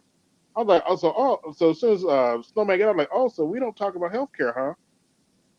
We don't talk about Oh, we don't. He claims some brothers don't. You don't tell brothers to go to doctors and shit. Nicole and I did a Nicole and I were talking about health and cancer, what, 2 years ago? Yeah. Oh yeah. Yeah. No. We did a whole year of Right, COVID. A right. Yeah. whole year of A whole COVID. year. I talked to Nicole about COVID on my channel. Yeah. And vaccines and COVID and cancer, all kinds of stuff. What is he talking about? yeah. I don't know. I did a whole stream on kidney disease for obvious reasons. Yeah. I actually played a video of the process and stuff. For those of you who don't know, when your kidneys cleans out your system. Mhm. And that's why when your kidneys go bad, they have a machine do it for you, which is a whole another can of worms. And there's two ways to do it. Well, there's probably more ways, but they do it by catheter, Hmm. or they can put a fistula in your arm, and you have to get stuck with needles 3 times a day, 3 times a week, or however long, how many times you do the dialysis a week. Then there's the home dialysis that they do, which is another complicated situation because you kind of have to do it every day. and you have to know how to stick yourself. It gets complicated. And Oof. actually, as I found out when I applied for a kidney transplant, that's complicated too because see, you have to understand when they put that kidney in you, it's a foreign organ. It is. Yep. Means your immune system will attack it if you don't take pills. Yeah, Yep. You're on man. medication for life. Man, they you know, there's certain places they actually grow kidneys. Okay, out of your own cells, they can do that. Okay, why they don't make it more accessible, I don't know. You know why? But yeah. You know, They, how much they is do. how much is it? How much is a I, kidney? I, Is a question. Maybe they will. I mean, Decade or two, a kidney transplant now. What is it? 70, 80 grand now? somewhere on that. Yeah. It's all about profit. They can still make money by doing That's that. a They will. I have no clue, man. They've been able to do that for the last 30 years. They're Just don't do it. able to do a lot of things, BJ's, but But everything down. they can actually grow lab meat for you to eat. Okay. Oh, They can Right. Yeah. I'm just Know saying. that. Yeah. stop, BJ. Stop. I know. Stop man. making I always sense. wondered I about know. the kidney I because know. I know. from I'm listening sorry. to Nicole, I I, always wondered about the kidney. Can they grow a kidney? I'm like, yeah. Yes. They grow hearts. They grow vaginas. They grow brains. They grow ugh. brains. They Oh, grow. that's right. Right. No, They no. do grow They're vaginas. growing brains for computers. You know, they actually have them. Okay, mini Yeah. brains. Okay, Wow. so Yeah. they can do it. It's a matter if they want to. Yeah. And things. Why don't they want to? Hell, they can grow babies from cells. The whole You know, baby. I remember it all started from I forget the name of that sheep, but I was in the seventh Dolly. grade, I Yeah. think. Yes, Dolly. yeah. Yeah. When they cloned that, Yeah. man, that's when shit really started to change rapidly. Yeah. Mhm. You know, so I don't know, man. I stopped. I thought this would be done already by the time I got old, but you know. Have you seen our healthcare expenditure? Yes, God. Hell no. Hell no. I don't even want to talk about it, man, because I look at it, at advancements, medical advancements, AI. They could actually reduce costs down by at least 80% if they really wanted to. Most of this stuff is actually paperwork. It's not really medical care. Yes. Yeah. Yeah. Yeah. What? But you kind of hit it. You know why they won't do it? The dinosaurs. Well, yeah, there's a lot of stuff, man, that's going on. Well, but it solves you the problem. Hell, how come you can't buy a house? They, yeah, that's probably behind the wall. I don't want to even say it. Get my ass. I'm in enough trouble. Okay. Yeah. Going back and Although forth about the chosen people. I know they started talking about the housing problem a little bit more. That they're starting to wonder how these companies are buying up these houses and I forgot. I don't know. Have the brain trust mentioned that bill that's going through Congress, introduced in Congress about I haven't heard them mention it. Yeah, talking about making Wall Street divest from these houses, and make them sell them off. I forget the name of the bill. I have to find it, but it's they just introduced it maybe about a month ago. Mm-hmm. Yeah. But that's why I don't do domestic politics, man, because of this. It's like, okay, who has the best team?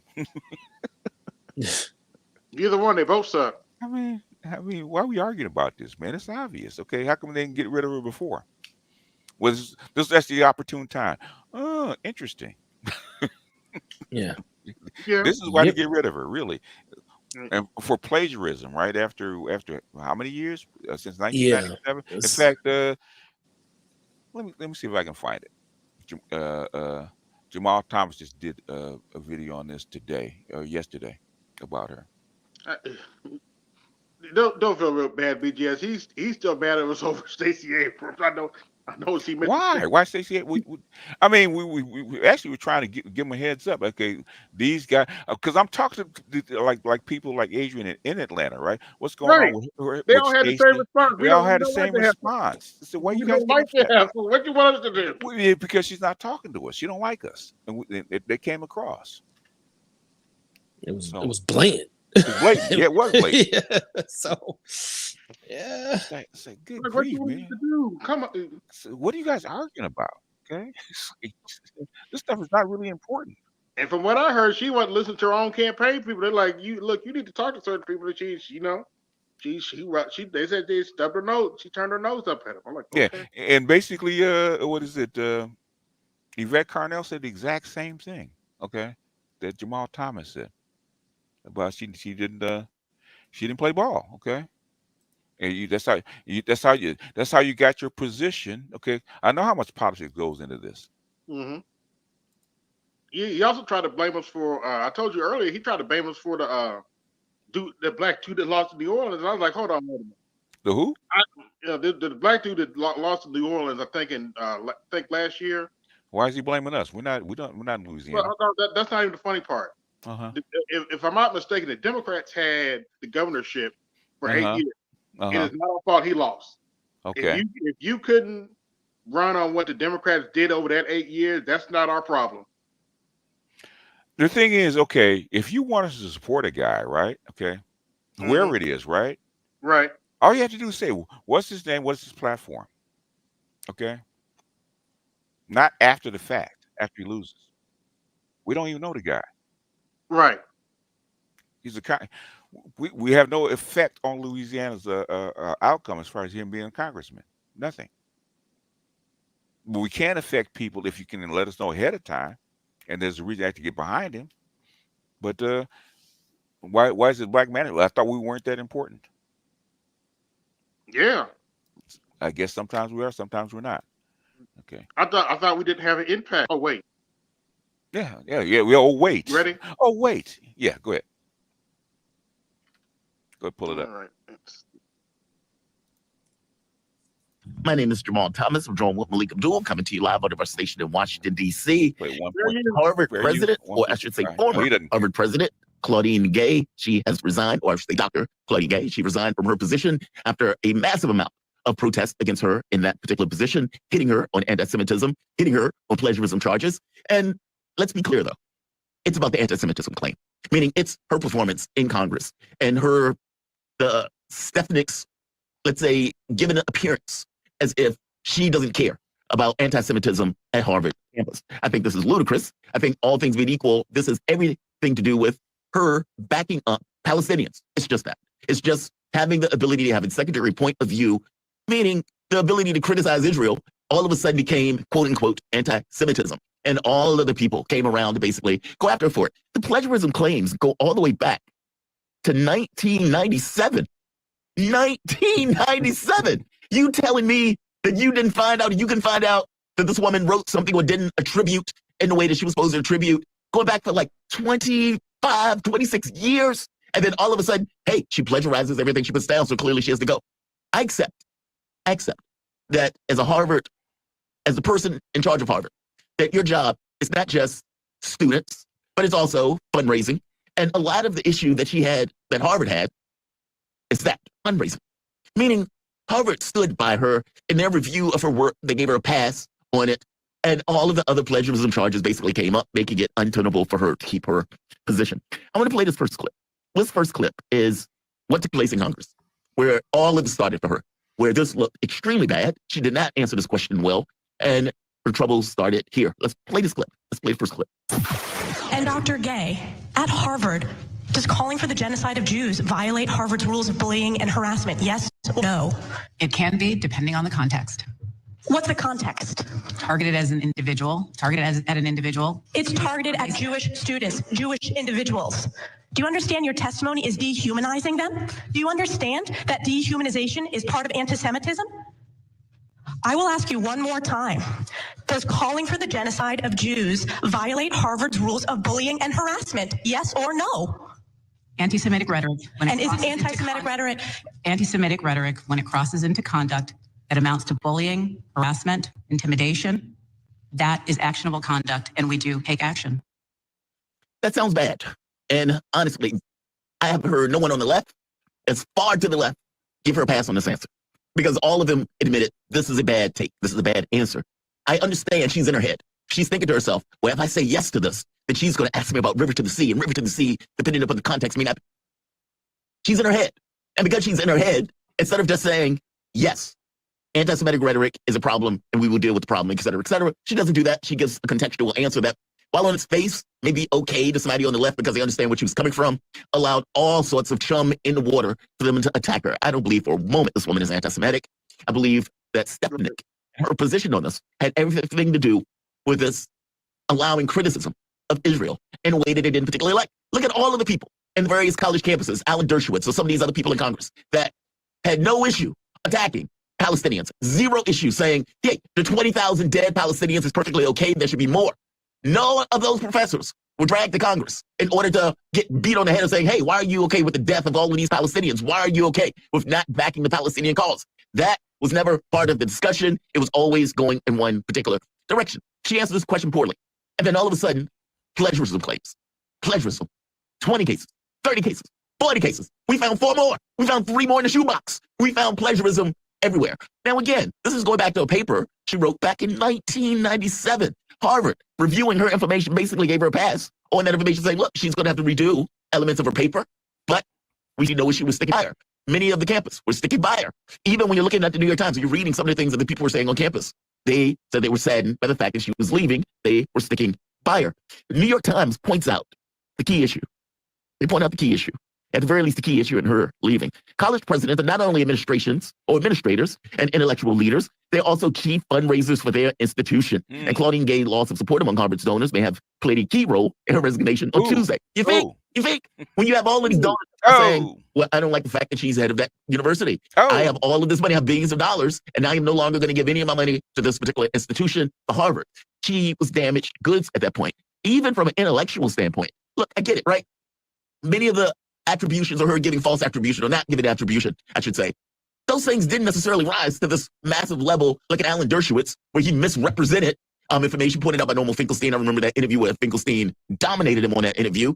I don't think Dershowitz gave up the money that Dershowitz was supposed to give. He was supposed to give thousands of dollars or whatever. If you point out plagiarism, Finkelstein pointed it out. He didn't do anything about it. He gets a pass on that particular issue. But when it comes to Claudine Gay, she had all sorts of pressures that were basically applied upon her on this issue of plagiarism, on this issue of anti-Semitism, etc. It became untenable for her to keep her position as head of Harvard. I accept that. I accept that, right? If you have all of the plagiarism charges coming out and you are head of this organization, president of Harvard, how do you preside over students? How do you preside over other people with other sorts of, let's say, scholastic difficulties? Meaning, if you're the person who's supposed to be in charge as an administrator, and you yourself have all of these negative things against you, that's a problem. And it makes it difficult and untenable for you to keep your position in that administration. However, let's just be very clear, though. This is not about her scholastic work. This is not about her scholastic achievement. This has nothing to do with her educational credentials. This is everything to do with people not liking her answer in Congress and using that as a way of attacking her in order to get rid of her from that particular position. That is not my opinion on it. All of the people who've been crowing about it have been putting it in their commentary about the fact that she was gone about that particular answer in Congress. Let's play this clip. This is a guy on Fox Business, and listen to what he says, because what he's saying is really the ultimate reason that she is being kicked out of her position. She has a position where she allows criticism of Israel, and they don't like it. Let's play the clip.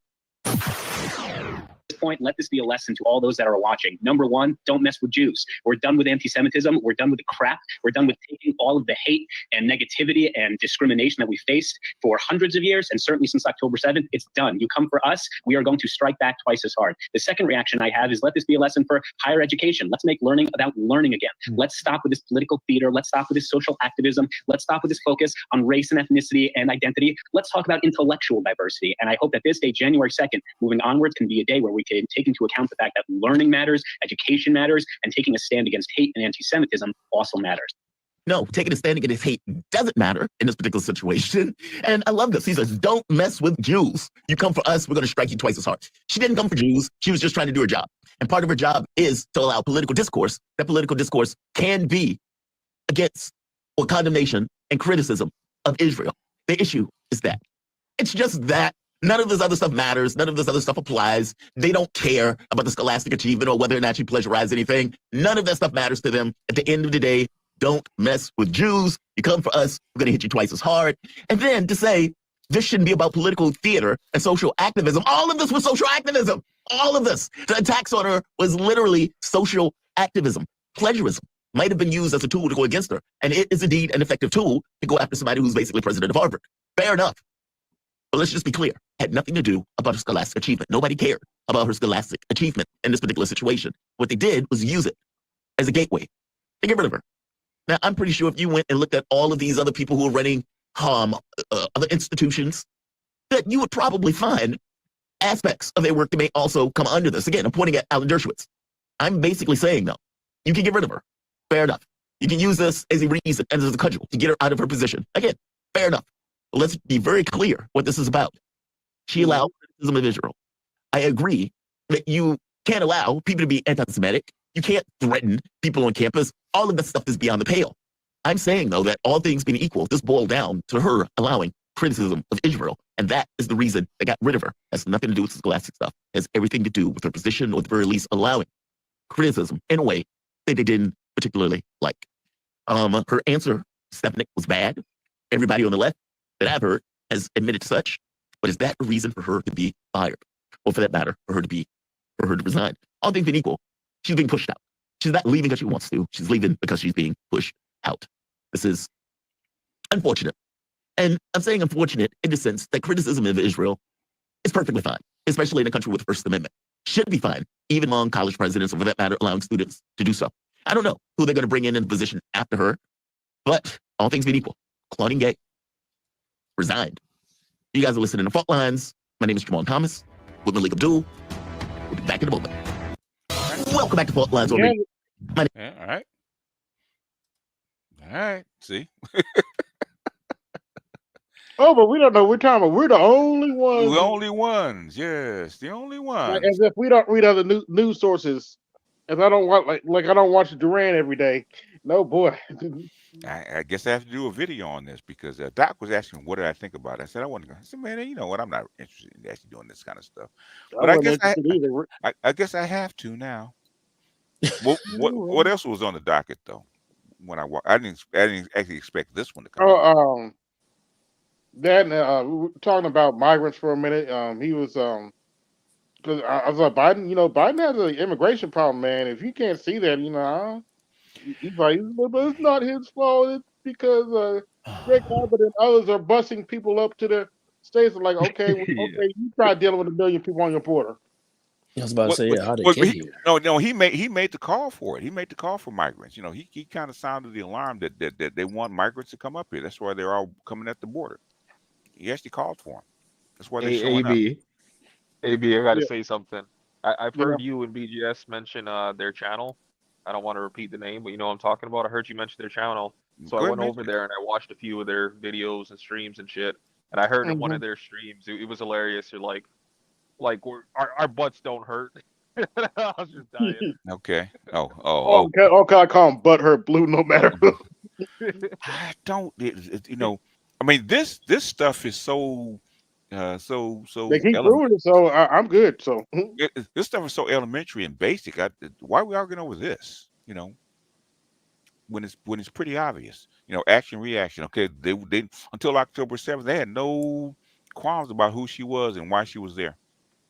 For the most part, they've been trying to get her out for quite some time. Not really. Okay. Nah. Based on her background, nah, she was a diversity hire. Yeah. They wanted to do it for a specific reason. Yeah. And because this coincidence, this stuff came up, and you know, certain people were upset, and she had to go. Yeah. Oh yeah. Yeah. And Harvard would probably be the last one. Wait a minute. They've known for 20 years this woman plagiarized something, and they didn't say nothing. Okay. Okay.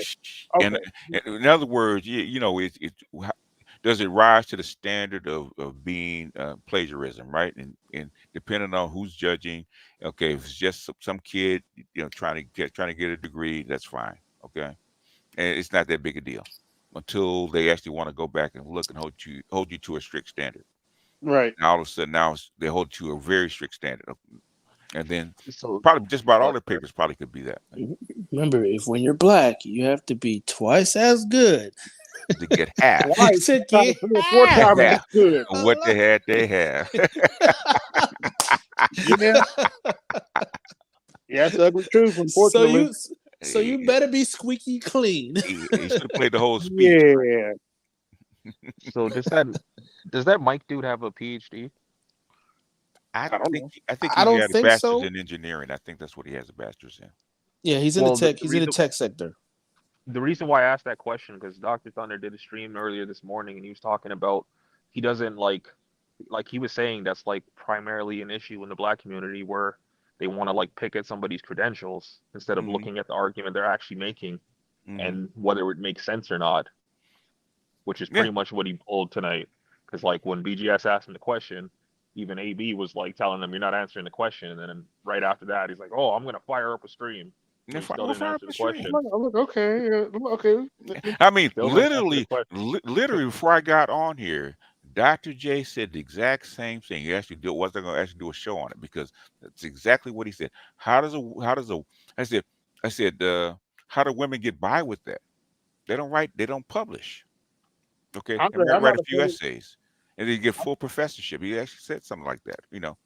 But to be president of Harvard, come on, at least have a book. Mm-hmm. Andre, I'm not offended. He did a stream on me on Christmas. I'm like, oh, I'm touched. You're touched. I was cracking up. I said to BTS, I was cracking up. I'm trying to figure out. By the way, I actually learned something. To his credit, I actually learned something in that stream. Oh yeah, what? Apparently, when Kevin was still living, he called them panel stops.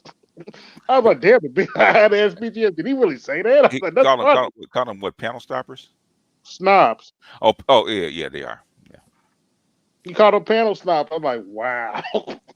Yeah, I heard that. I listened to that really stream you're talking about. Yeah, he did. He did say that because they wanted to talk about what they want to talk about the whole night. So actually, I can imagine. Yeah, actually carved out like the first hour, 90 minutes to talk about other things other than women and that kind of stuff. So, because it never gets talked about, right? So I said, for this amount of time, we're actually going to talk about something else, okay? And then we're actually going to whatever. Now we just do it naturally. Huh? Now we just do it naturally. We don't be talking about women all the time. What I'm saying is, back then, that's what they did. Okay, it is what it is. Yeah, right.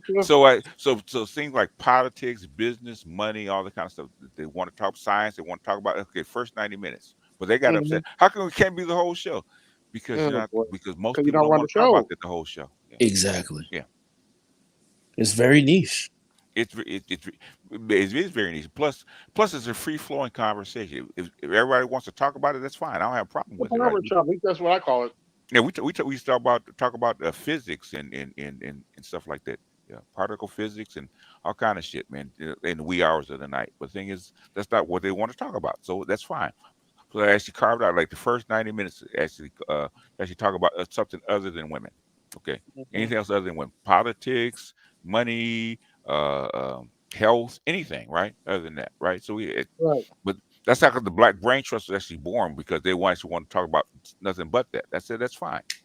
So that's why. That's also what I noticed in that long stream that you put up. I've seen them in your live chat too, or I've seen them in your live chat. Oh yeah, they were all there. Oh, they were all there. So yeah, those are the days where the average live was 8 hours. Oh yeah, and average. And the thing is, it was revolutionary for the time because I just dropped the link. Anybody could come up, as long as you were respectful. Anybody could come up. That was actually unheard of, back then.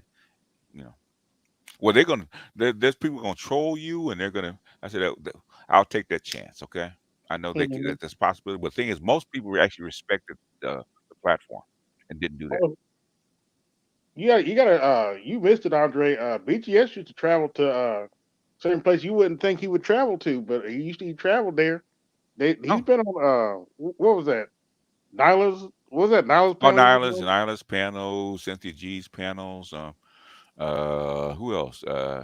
Karazin would never let me up. But yeah, I've been. I wonder why. You know her too well. you know that. My fiance, you know that heifer too well. My fiance came from the same area where she was. Well, she sounds just like her. I said, "Damn, she sounds like her." Jesus Christ. Well, my fiance was better looking, but the thing is that came from the same area. Probably went to the same school, and because my fiance, she actually grew up in the Jordan Downs, right, or right next to the Jordan Downs, which is the ghetto, right, Central Avenue ghetto, and she's a climber, so she became a IT professional, but she's a climber, just like a Chrislyn climber. So I recognize the voice, the little valley girlish kind of squeaky voice. Yeah, that kind of drives people crazy. Yeah, yeah. And she went to LMU, which was down the street where I actually went to middle school. So I said, do you go to school over there? She said, no. She said, I just went to college there. I said, yeah. She played basketball up there at LMU. Yeah, she ain't gonna let you up. You know her too well. Yeah, because I went to Okay. I went to Westchester, and so most of my years, like elementary, middle school, and then high schools in that area where she went to graduate from college. LMU was actually too expensive for me. I could have went there. It's just too much. I couldn't afford it. I'm a poor kid. Okay. I couldn't afford to go there. Hey, you still got to hang out with some cool celebrity kids, so it is what it is. It is. They was just kids to me, man. They weren't anything special to me at the time. Yeah. Like I can't speak. I won't tease you though. You should have hollered at old girl's door. I tell my grandson that all the time because she liked me too, and she actually showed me her mother's campaign material. Oh, okay. She was running for councilman or something like that. She was running for councilman. Yeah. Oh yeah, back in the that's yeah. Oh yeah, back in the mid '70s. Yeah. Like, I can't speak on that MOT dude because I've never actually listened to any of his content before. But I was all ButtHurt, but okay. Yeah, but yeah, if you go over there, it's all ButtHurt content. Pretty much. Yeah. Well, he's also way worse than Mike. Most of his streams are complaining about somebody. Yeah. Yeah, and like that time where that BMT dude was like wilding out on BGS on BGS on Arts Panel. Somebody posted a link of him on MLT's channel the next day talking shit. I'm assuming I didn't watch it, but the point that I was trying to make is that like I can't speak about I can speak about like how he was acting when he was here.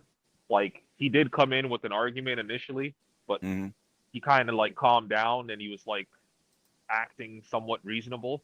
And like I'm only bringing this up because like I seen him come in Dr. Thunder's channel before talking shit to Dr. Thunder.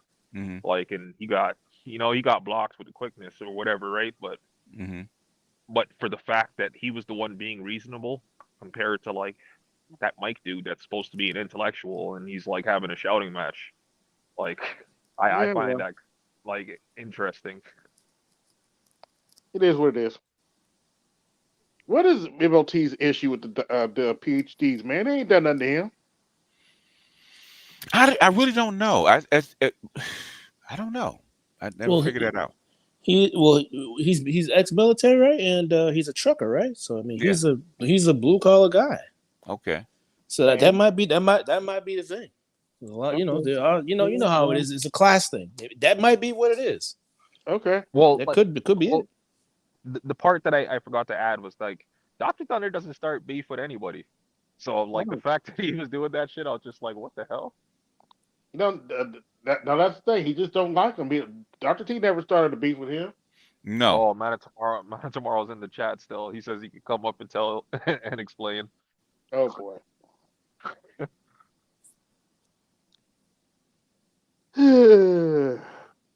No, he wants to come up. Let him come up. Seems like one of those nights. It is. Wait, you sent out the bad signal for it, so. My bad, man. No. My bad. No, if I couldn't handle it, I wouldn't let him up. Yeah. You sent out the bad signal. I don't know what he wants to explain. You asked me a question. I can't figure it out. Maybe he does. No. I was specifically just wondering what his problem, like why he was doing that shit. Because like Dr. Thunder doesn't bother anybody, so like I don't understand why you're bothering him. Yeah. Yeah, the link, if you scroll up, the link should be there. If he wants to scroll up. Oh, you took it out? No, I just put it back in. Okay. Half the time I don't even know what the issue is. Okay. I don't even know what the fuck they're talking about. Because we're very specific about what we talk about. Yes, there's 30 watching. Like, share, subscribe. Hit the Cash App, support the show. BGS tax in effect. And let me go ahead and share this out. You know, we got black male I'm not fuckery over bad. You here. haven't even shut it out. I got 30. That's pretty good. Yeah. I just don't understand that because it's like he says, I'm in the back, right? But I don't understand that because it's just like, especially like content creators like that, who I've only briefly just glanced at his stuff, and like he seems to be one of those dudes that's talking about they're trying to support black men and like all this kind of stuff. So it's like, why are you starting unnecessary drama? I don't get it. Well, he's there. Ask him. Ask him. All right. So which one do you want to start with first? Go ahead, which Andre. Ask PhD you want to? Yeah, I was just. Which PhD you want to start with first? Start with the first one. Start with Dr. Johnson. Dr. Johnson is very ineffective. He came up with a bullshit 17-point agenda that he never took to anybody in California. I went to a ton of people in this area. No one knows that this guy even exists. Not only that, he doesn't put anything for it. He doesn't take a side. He's not working toward anything. The only thing this is meant to do is kind of ego stroke weak men who don't know anything about politics. Okay. And what these actual people do is they hide within academia and they don't do anything in the actual real world. Okay. Other than that. And they only seek to be around other weak, ineffective men, period. Okay. Like you don't see T.S. Johnson around any like Dr. Carr. So he's off in his own zone, ego stroking weak men. But people out there on the ground who's actually doing real shit in California, they don't know who the fuck T.S. Johnson is. This is a YouTube thing. That's it. And there's too many weak men. There's too many weak. Actually, they do know him. Sir, that's not. That is true. I'm in California. Okay. All right. So that's my opinion on him. Next PhD you want to go after? DJ. Green Gorilla. He's a G with a PhD. Need I say more? Any person who comes out and try to meld together street bullshit and actual academics should deserve the respect of neither. These animals have fucking fucked over these communities in ways that you should never, and only broken and ignorant ass men look up to the street persona and the entertainment persona at this point. At the end of the day, we know full well if you were to come out anywhere and call yourself a G with a PhD, you wouldn't be taken seriously anywhere.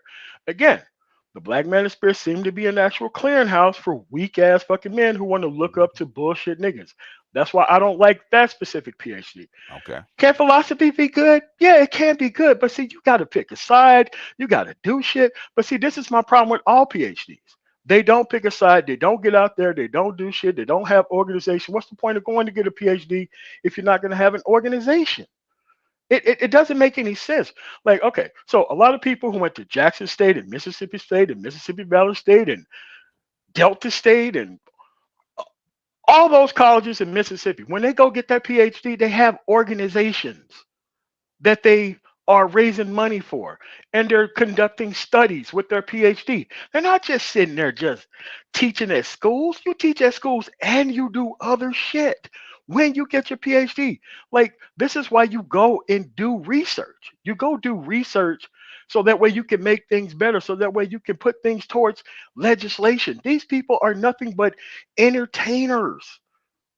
That's it. It's a waste of education, and we don't need these dudes focused on dumbass women or the pain that's been caused to them by women that they grew up with in their family. Look, if you're end of the day, if you still want to complain about these women, I hope they kill you. I hope they fucking kill you. At the end of the day, you should be beyond these problems by now. All right, so what's your next PhD that you want Ron to talk about? Ron O'Neill is what I was wondering. No, Ron O'Neill. My apologies. Ron O'Neill is like another guy that no one would take seriously outside of YouTube. Okay. Even with a theology major, a person who would present himself like that online is beneath education.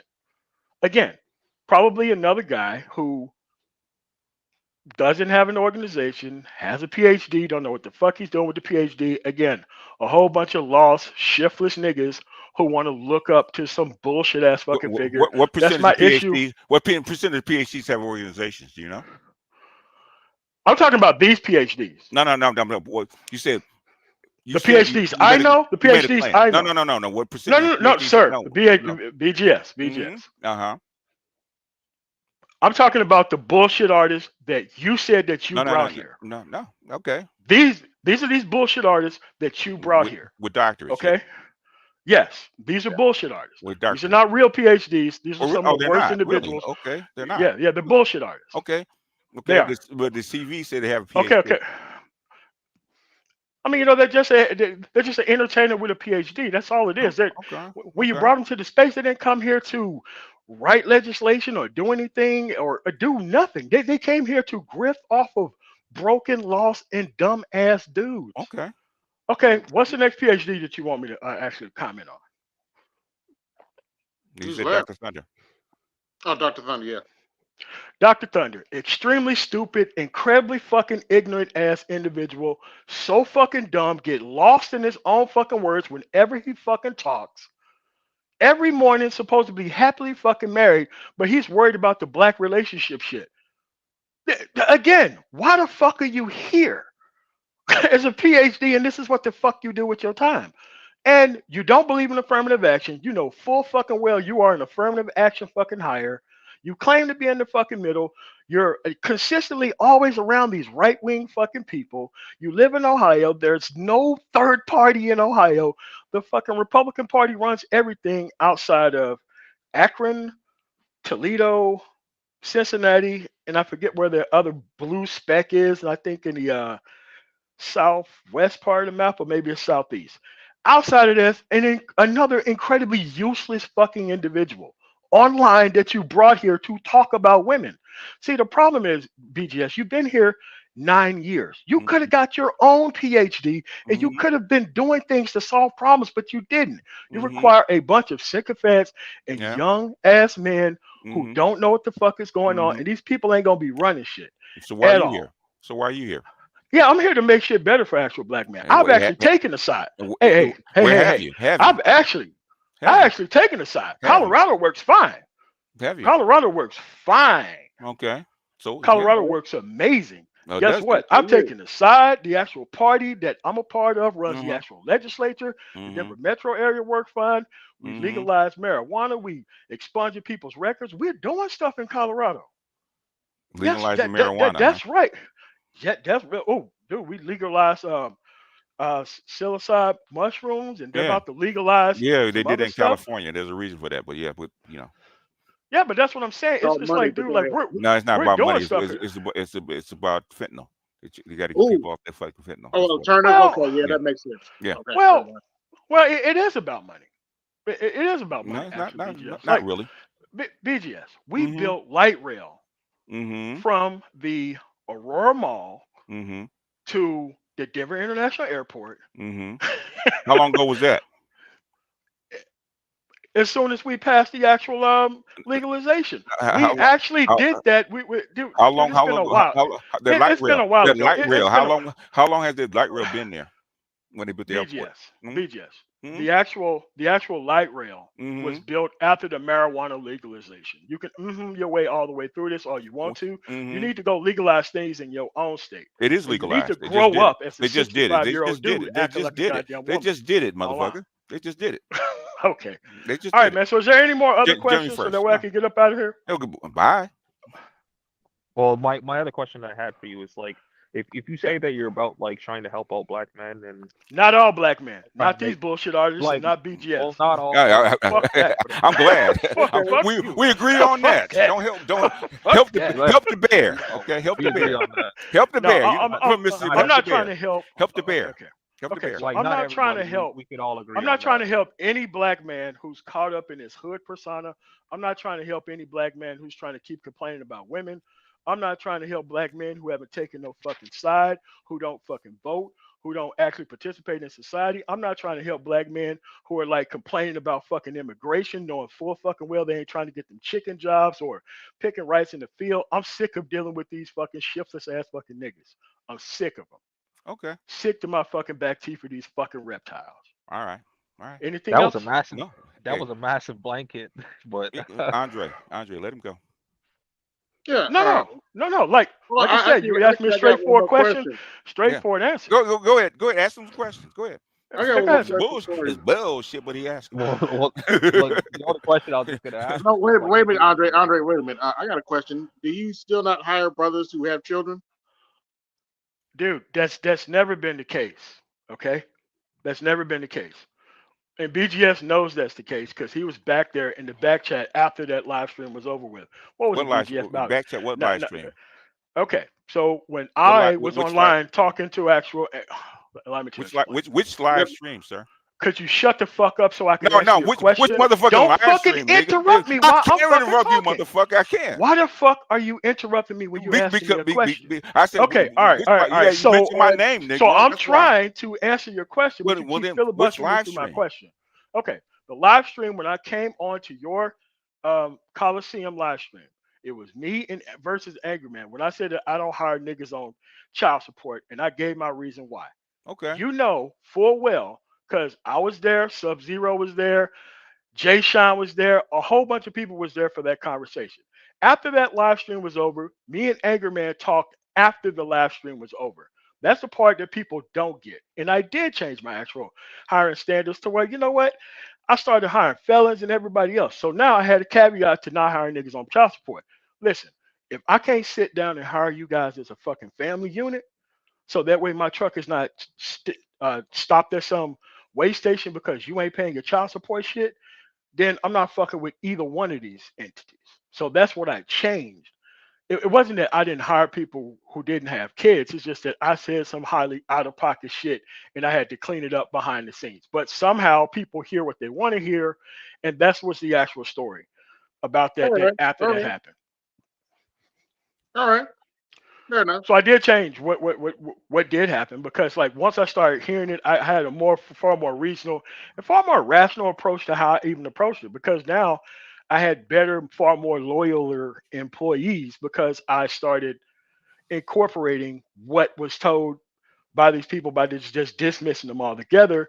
Then I'm like, you know what? It does make more sense to bring both of these parties in here that could potentially cause me damage to my actual company and bring them both in and sit them both down and look, if I can't hire this family, if you guys can't come to an actual accord, you're not about to charge me a whole bunch of money because you two people cannot act right. So that's how I changed those things. So there's a lot of caveats that came up with that, but that's what happened after that actual live stream because people heard one portion of it, then people kind of dug off into that area. But people who was in the back chat, they understood what happened after that, and there was never a criticism about that outside of that. Well, not from Angry Man because me and him had the conversation. Everybody else was just there listening. I never said anything one way or the other. All right. But you filibustered before I even explained it, though. But go ahead. No. I was in the back. I asked you which one, which conversation. Yeah. I explained the situation, sir. That's exactly what I did. I explained the situation. All right. You answered my question. You know how many live streams I've actually done? Yeah. Back then, yeah. Which one? You know how much progress you actually made? No. Yeah, I know. I do. I do. Like that's why you're still here. To be fair, I heard him just ask you which one, and you got mad. No, I didn't get mad. I actually explained the situation because BGS said, "Well, this is like 8-9 years." Yeah, of course I do. I do that a lot, especially when people cut me off and all that other stuff. In general, there's nothing wrong with that. But he just asked you live stream. Ask him another question, Andre. Well, okay. Well, here's an even better question. Mm-hmm. Why aren't none of those live streams up? How come you don't ask BGS? How come any of those Coliseum live streams are not up from 10 years ago? Have you asked them there? They are. Where? Where are they at? Where are they at? Where are they at? What channel? They're on this channel. They're on this channel. This BGS channel? He reposted them. And I didn't know. Basically, you know what happened? Remember when I got doxxed? Remember that? I locked all the videos. Okay. But okay, now so you brought back all the old Coliseum. Can I finish? Mm-hmm. Okay, well, go ahead. Sorry about that. Thank you. Okay. Go ahead, sir. Back then, you guys could actually lock or unlock with one click of the mouse, right? Okay. They changed that.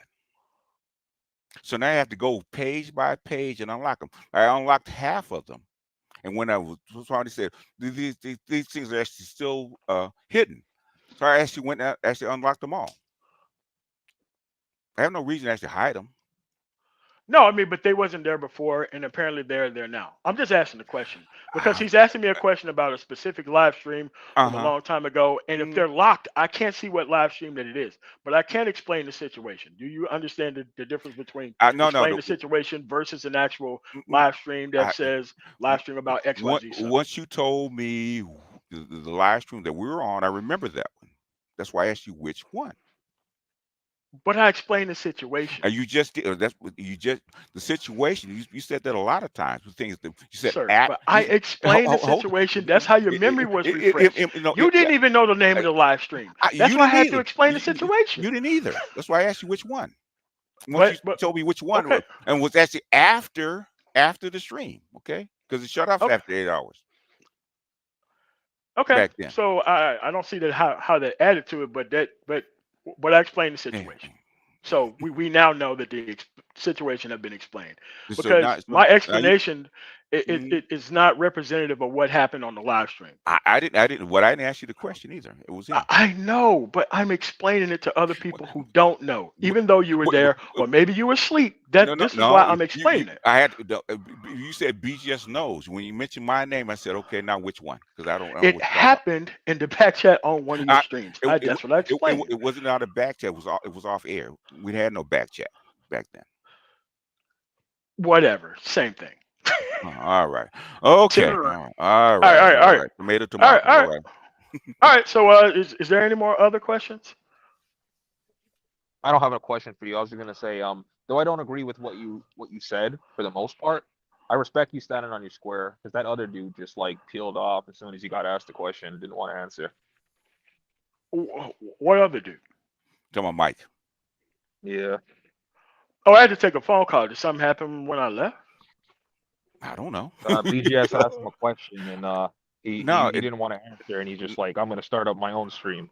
No, basically, this is something about what's her name? Christine Gay, whatever her name was. Yeah. Claudine Gay, like the fire person from the Harvard fired president. Yeah. I don't have any comment about that. So. Yeah. You asked me about my opinion, and he took issue with it. Oh, okay. All right. I mean, I don't know anything about that. So, is there anything else? Not that I can think of. You answered my question. All right, cool. So, all right. So that's what I'm saying about these bullshit PhD artists. They're not going to do anything but just keep you aimed specifically at victimhood because that's where they're at. Other PhDs who have organizations would not be within a country mile of these people that this guy brought to this actual space. They brought these people to this actual space to keep you mired in the muck of your pain. There's not 65-year-old men all over the country who's doing this. This is only a YouTube thing. Yes. Not all 65-year-olds are doing this. Most 65-year-olds are retired with grandkids and doing other things. They're not trying to understand the women that they can't even sleep with. That's not something 65-year-old men are out here doing. Good for them. Well, they're not doing that. Good for them. Since you brought up that last statement, my grandchildren would appreciate that. Do you have grandchildren, by the way? No, I don't have grandchildren. Okay. How would you know? Listen, going through the actual childbearing process is a choice. It's not an obligation. It is a choice. Just because you chose to go do that and you had the outcomes that you had because you went through that. But you're speaking on something that you don't have experience with. But that's okay. Dude, what are you talking about? Like, I don't have experience with nuclear war, but I had to write about it. Like Guru's like right next to me. Okay. He's 64. Like Guru. He's also an embarrassing piece of shit. Well, yeah. Okay. All right. Unlike you. Yeah, I know. You're perfect. Sorry about that. I had a phone call coming in. Sorry about that. I had a phone call coming in. Sorry about that. Sorry about that. You're embarrassing Spencer, but it's okay. No. And actual Spencer's a guy who's 65 years old who's online. Piece of shit, but then you haven't gotten it yet. piece of shit. You're piece the of shit. spinster. You're the one who need to hide behind PhDs. I understand on my own square. What does a spinster mean, sir? No kids, right? It means no kids, right? Mm-hmm. That's what it means. Use the word accurately. How can I be a spinster? I got kids and grandkids. In fact, had to help my grandson with his pyramid for his project. All right. So here's the thing: an actual spinster is not a 40-something-year-old guy who owns a business and hire felons. You are a spinster is because you're hiding behind bullshit artist PhDs. What's a spinster, sir? A spinster is somebody who's past their prime. Without children. Without children. Sir, never been married without kids. That term is dated. No, I am married. BTS, I am married. Oh, you're married? Oh, you are married? Oh, really? Sure. Really? Like BGS. Oh, really? Listen. When did that happen? I just didn't. When did that happen? BGS. When did that I just didn't marry a reptile. When did it happen? And have reptilian kids who don't behave properly. No. You're That's your shit. Actually, you're a troll. You're a troglodyte. No, whatever. You're a dinosaur. Dude, at the end of the day, with a tail, with a dinosaur. No, listen. You're the one who's what kind of dinosaur are you? What kind of dinosaur are you? What kind of dinosaur are you? What kind of dinosaur are you? What kind of dinosaur are you? What kind of dinosaur are you? What kind of dinosaur are you? Look, what kind of dinosaur are you? You can run this 24-hour BGS live stream. What kind of dinosaur are you? Oh my God, are you gonna keep saying that? Yes. You're the one who's older than me. No, you talk about reptilian. I didn't talk about your bitch. Okay. Listen, man. At the end of the day, you don't have where your kids at, nigga? Where your kids at, nigga? Are you gonna grade me on where the your fact kids that at, I don't nigga? have kids and the outcome that your kids got? Yeah, you're infertile, motherfucker. Listen. Probably infertile. Wow. Ain't got nothing that wiggles anymore. Oh my God. Are you just gonna talk to me like a bitch? Oh, okay. Yeah, you are a jokes bitch. And the fact that I'm fucking infertile. Okay, what else you got? What else you got, old man? Because you're a bitch. Where's the A material? Yeah, no, the B material. Hey man, don't interrupt. Let he can interrupt if he wants to. Let this guy go. No. Okay. I just wanted to ask you a legit question. Okay, great. Perfect. Since you said that the PhDs in the space are ineffective, can you name any PhDs in the real world? Like you say that you're out there doing stuff, which I have no idea. You could be, right? But can you name any PhDs outside in the real world that are actually doing anything for Black men? Yeah, Dr. Carr. There's anybody verify this? Which one? Okay, all right. We're done. What's his first name? We're done. What's his first name? Greg Carr. Greg Carr. Okay. Because you got Furpo, you got a Furpo Carr, you got a whole bunch of here. Like, come on, man, dude. At the end of the day, just keep hanging out with this old ass more. Yeah, please do. Yeah. Please. Yes. Keep hanging out. Yes, I will. They do, and it's growing. Okay. Unlike some people I know. Damn, this phone keep ringing over and over again. So, all right. So I'm glad that I've answered all your questions.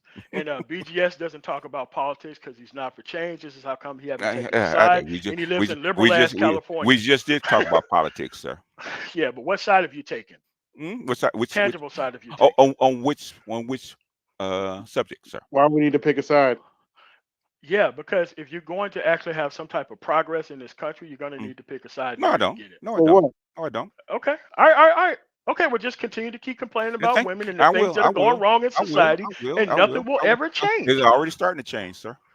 It's not starting to change. It's changing by everybody else's action. You're taking credit for everybody else's work. It doesn't matter how it changes. Taking credit for it doesn't matter how it changes. It doesn't matter how it changes. It does matter how it changes. You're taking credit. No, sir. You're taking credit for other people's work. It doesn't matter, sir. You're taking credit for other people's work. It doesn't matter. It does matter. It doesn't matter, sir. If you're taking credit for other people's work, you don't have a side, and you're taking advantage of everybody else's work. What have you changed, sir? Oh my God. Oh my God. Dude, I live in an operational society called Colorado. That's why your broke ass can't fucking live here.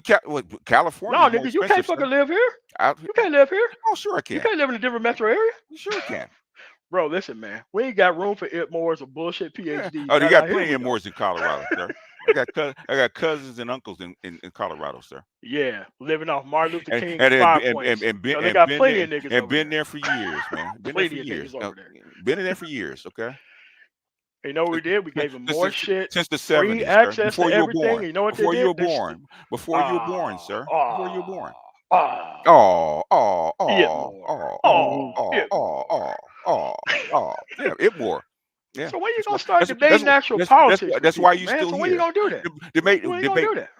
Subjects, sir. We already do. Huh? I do that all the time. You don't debate anybody. You run away from every conversation. Debate from what? We just had progress. One of your progress. boys. Okay. Progress like what? Okay, sir? well let's. Like okay, what? so Like I'll tell you. Progress. Progress without taking a side. No, I want to hear that shit. I don't know about that side. What are you talking about? I gave you a very specific thing. Side progress without taking a side. I don't have to take a side. Give me a timeline. Give me a timeline of progress without taking a side. Give me a timeline. I don't have to take a side. Okay. So you're trying to ride the backs of everybody else who's productive in society while you sit online and talk about bitches. That's right. That's right. It doesn't matter. It doesn't matter, sir. As long as it gets done. As long as it gets done. As long as the rock gets done, sir. You have to be able to help. I have to be able to do shit. Hold on, wait a minute. Wait a minute. God, so you don't have to help with anything? I had to be able to do shit. You're talking in circles, sir. Yeah. You're the one who's talking in circles. Wait a minute. Let me ask you a question. Let me ask you a question. Talking in circles, sir. Let me ask you a question. MOT. Yeah, go ahead. Do donors take a side? Who's talking now? It sounds like AB Media. Is it AB Media or is there somebody else? No, that's me. Donors take a side all the time. Do donors take a side? Oh, do they? Donors take a side. Yes, they do. It's called both sides. Depends on what the situation is, but for the situational. Huh. Interesting. Oh, does that doesn't mean you're right. That doesn't mean that they're not doing anything. Oh, that's not the same as a 65-year-old man. Donors are doing anything in politics. Okay. Depends on what the situation is. Interesting. Oh my God. At least I know that you're not serious about anything. Well, at least I know that. I'm glad I can make you sleep safe at night. Then, okay. Yeah, no, I mean, but I live in an operational society that don't need 65-year-olds. Oh, really? Oh, really? Yeah. Yeah, Colorado, huh? I live in the richest state in the union. How about Colorado works. Guess what? Richest state in the union. How about you? I can guarantee you it's not because of your action. How about you? You are taking advantage of your action. Richest state in the union. How about you? I know you have a bunch of liberal shit there. Yeah, so Colorado's fairly liberal as far as I'm concerned, isn't it? Isn't it? But your ass ain't liberal, but you talk about liberal women. Every time you open your mouth, it's about liberal women. That's what the channel's made for, sir. That's what the channel's made for, sir. It's made for liberal women. Yeah, it's made for the conversation about women. Okay, liberal or why would you want to have conversation about women that you can't? It's because that's what the guys want to talk about. God, these motherfuckers need to. These motherfuckers go someplace where they talk about politics, sir. No, I do. It's right here. They have plenty. At the end of the day, you are the infiltrator in this space. There are plenty of channels to talk about politics, sir. Like BGS. You are the infiltrator in this space. I'm not infiltrator. You are the agent in this space. Agent, you are. Really? Okay. Yes, good, you are. Good. You are the death nail of this space. Really? But it's still alive. Are. It's still alive. Though, it's still alive, though, isn't it? What type of 65-year-old guy goes around lying about the history of a place to which other people are still alive in the actual space? It's still alive, isn't it? It's still alive, isn't it? God, you sound like a child. And growing. Why don't you grow up? And growing, sir. Why don't you grow up? And growing, sir. Oh no, they're growing the actual numbers off of the backs of lost and broken men from those actual men that created them. They're not broken. Yes, they are. Yes, they are. No, they're not. I talked to a bunch of them. Dudes are coming here trying to understand a woman that's not interested in them. Sauchi, are you broken, sir? Far from it. Are you broke? Far from it. Okay. I mean, I reside in Arlington, Virginia. We are ranked number 3 for remote. And actually, no matter how you look at it, because I'm literally less than a exit away from DC, actually in the most expensive city or area in the country. And you hang out with bullshit niggas online. So what does that mean with all that? Wait, you're here, so I guess everything, so. No. Yeah. I guess so. I came here because you asked me a question. I didn't ask you a question. He'd ask you a question. I didn't ask you to shit. Hey, but you're the one doing all the talking. No, I wasn't. Actually, I wasn't. But it's okay. You are doing the most of the talking here. Because you mentioned my name, sir. I wasn't going to say shit to you. All right, man. So here's the thing. You can't take credit for other people's work. I sure I can. want to make sure that I People do it all the time. reiterate that. People do it all the time. You cannot take credit for other people's work. Oh, okay, fine. That's okay. how the world works, and you know it. Yeah, people do it all the time. So what?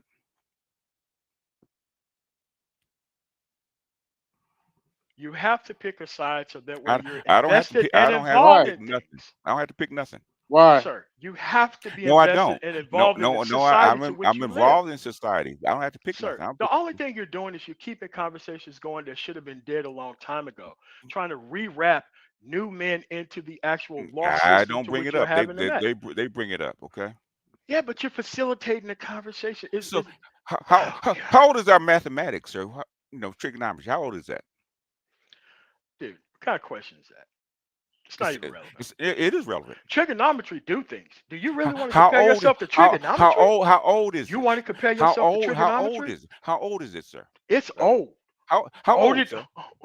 Older than a 65-year-old Itmore. And I can But guarantee you, it's we way keep more bringing up the important. same subjects over and over again. Why? Because they're effective, sir. That's why. Good Lord. The problems don't change, do they? I can't Good wait Lord. to play this back. Go So ahead. that way you can see how stupid you fucking Go are. ahead. Yeah. How dumb your ass is. How dumb your ass is. Okay. Oh, okay. All right, man. So Go and does play it anybody back. else got any more other questions for me? Because the bullshit PhD artists, we're on that. Yeah. The guy who asked me about Dr. Carr, you're gonna have to look at more other PhDs. This is some shit you need to do on your own. I do it all the time. I'm talking about the person who asked me the question Okay. about the PhD. Yeah, Okay. that was me that asked you. I don't actually live in the U.S., so it's kind of irrelevant to me. I was just asking just to know Okay. whether you No have problem. anybody since you So, were talking on everybody else. Okay, so I got a question for BGS. Have Dr. Carr ever came on your show? Why aren't you around PhD levels like Dr. Carr?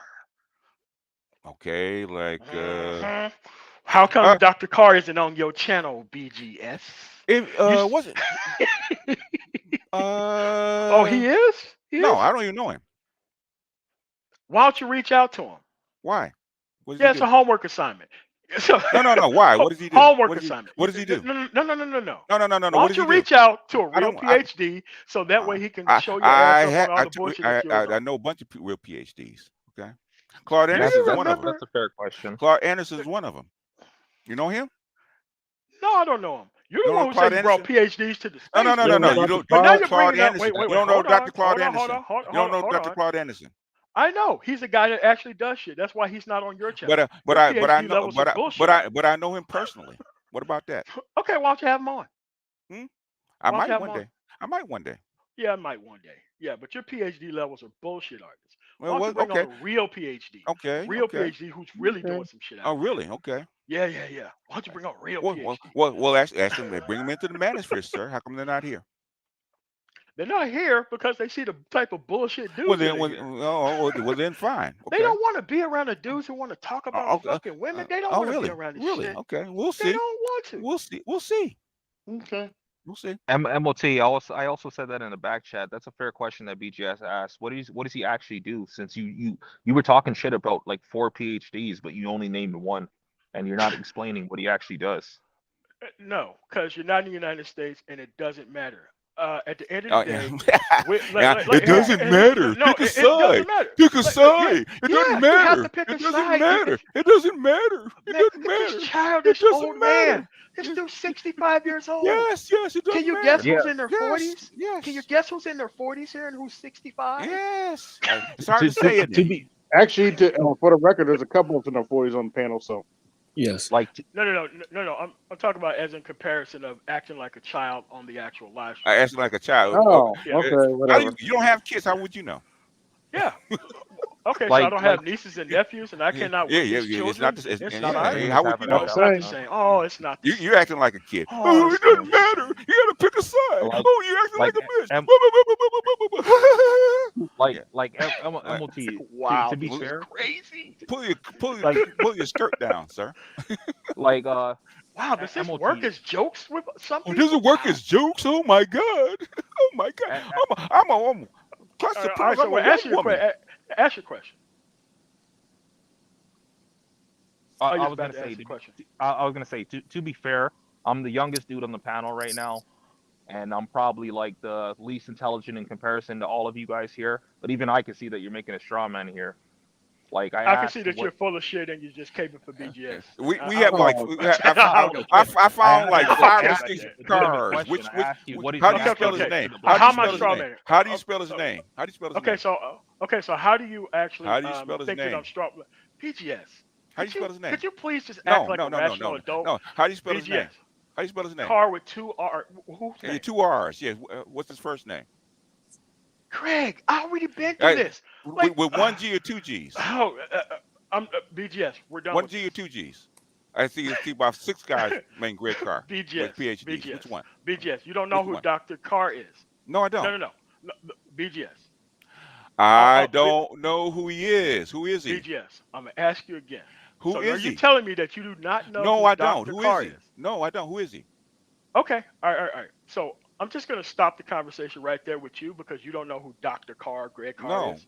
Okay. Okay. You can't explain who he is? No problem. Okay. No problem. We're done with you and the Greg Carr thing because you're saying that you don't know who Dr. Carr is. What's his name? All right, man. Greg. How do you spell his name? Dad said, ask your question.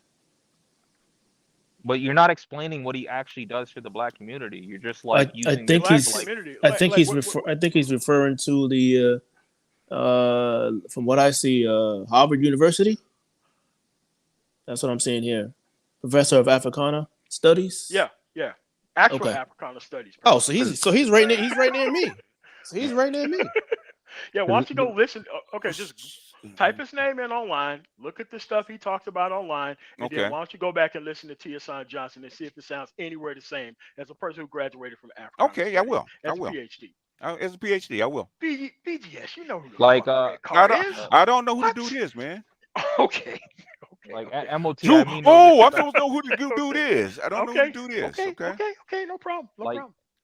MOT. I mean no disrespect. I have no idea who you are. I've only heard you being referenced a few times, but like I asked you what I asked you was that you were talking down on the PhDs in the space, then I asked you I asked you so if you're gonna talk down on these PhDs in the space, what I PhDs just gave you okay. Do you I know?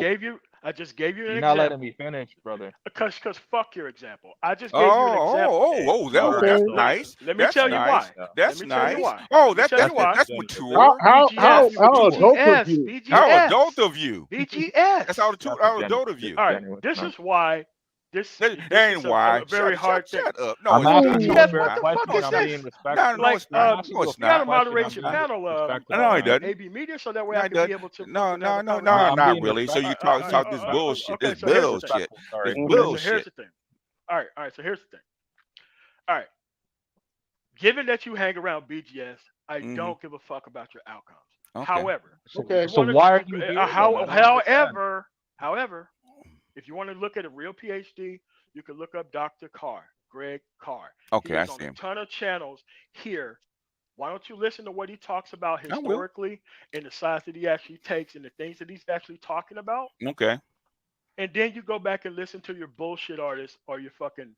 How about Dr. Tommy Curry of Yeah, who wrote The Man Not? Yeah. Yes. Why isn't he here? He's been here. Why isn't he back here?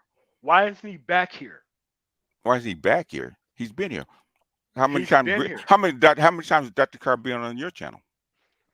No, I mean, I never said how many times did Dr. Carr? How many Dr. Carr been on your channel? I never said I brought PhDs to the space. I never said I brought PhDs to the space. Okay. You're the one who talk about the bullshit artists that you bring to the I space. get it. Like that ain't got nothing to do with me. I You're the one who said you brought these bullshit How niggas about around Dr. here. I thought you had brought him to the space. I thought that was no, sir. You brought bullshit artists to the space. You have brought. You're the one bringing bullshit arguments, man. Okay. All right. So I've been nothing but respectful to you, and I have nothing against you. I literally asked you, but I have a lot against. You told me "fuck me" when you didn't even let me finish my question. Like you're still interrupting me right now.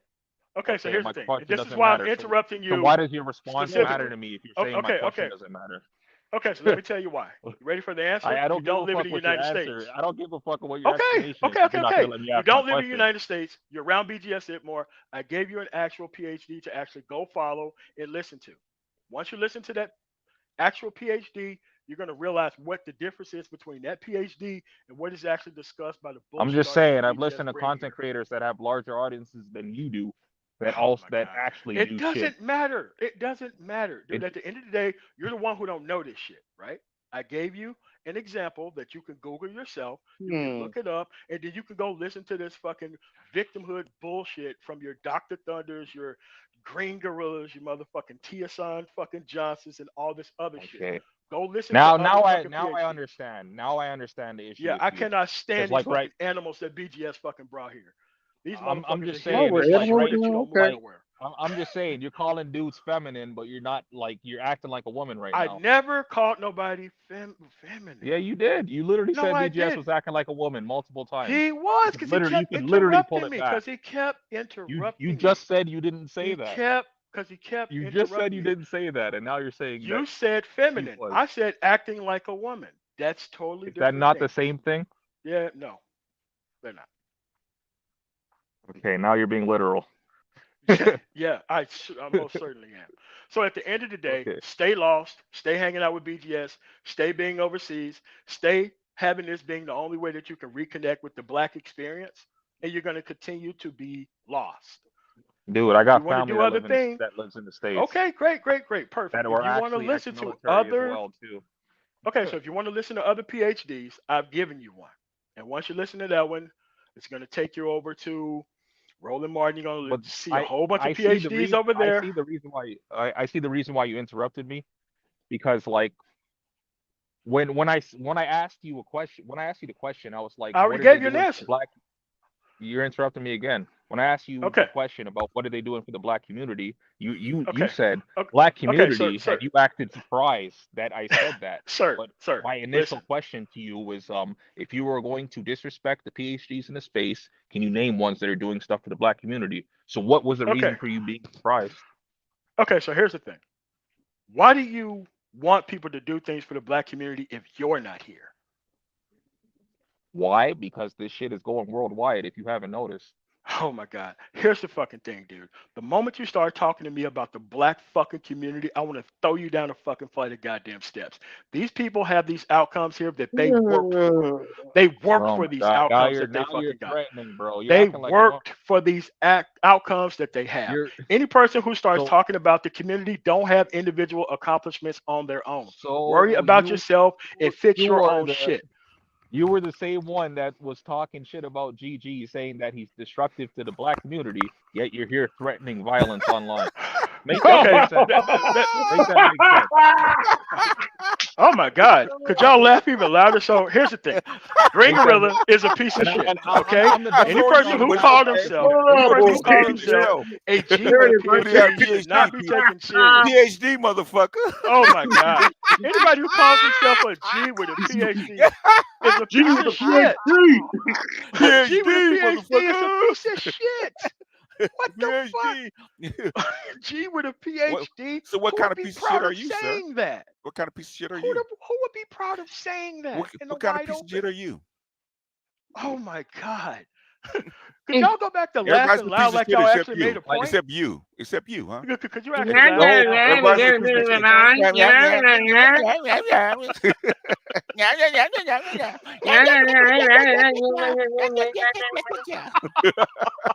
Like I said, I respect you standing on your square though. Like I said, man.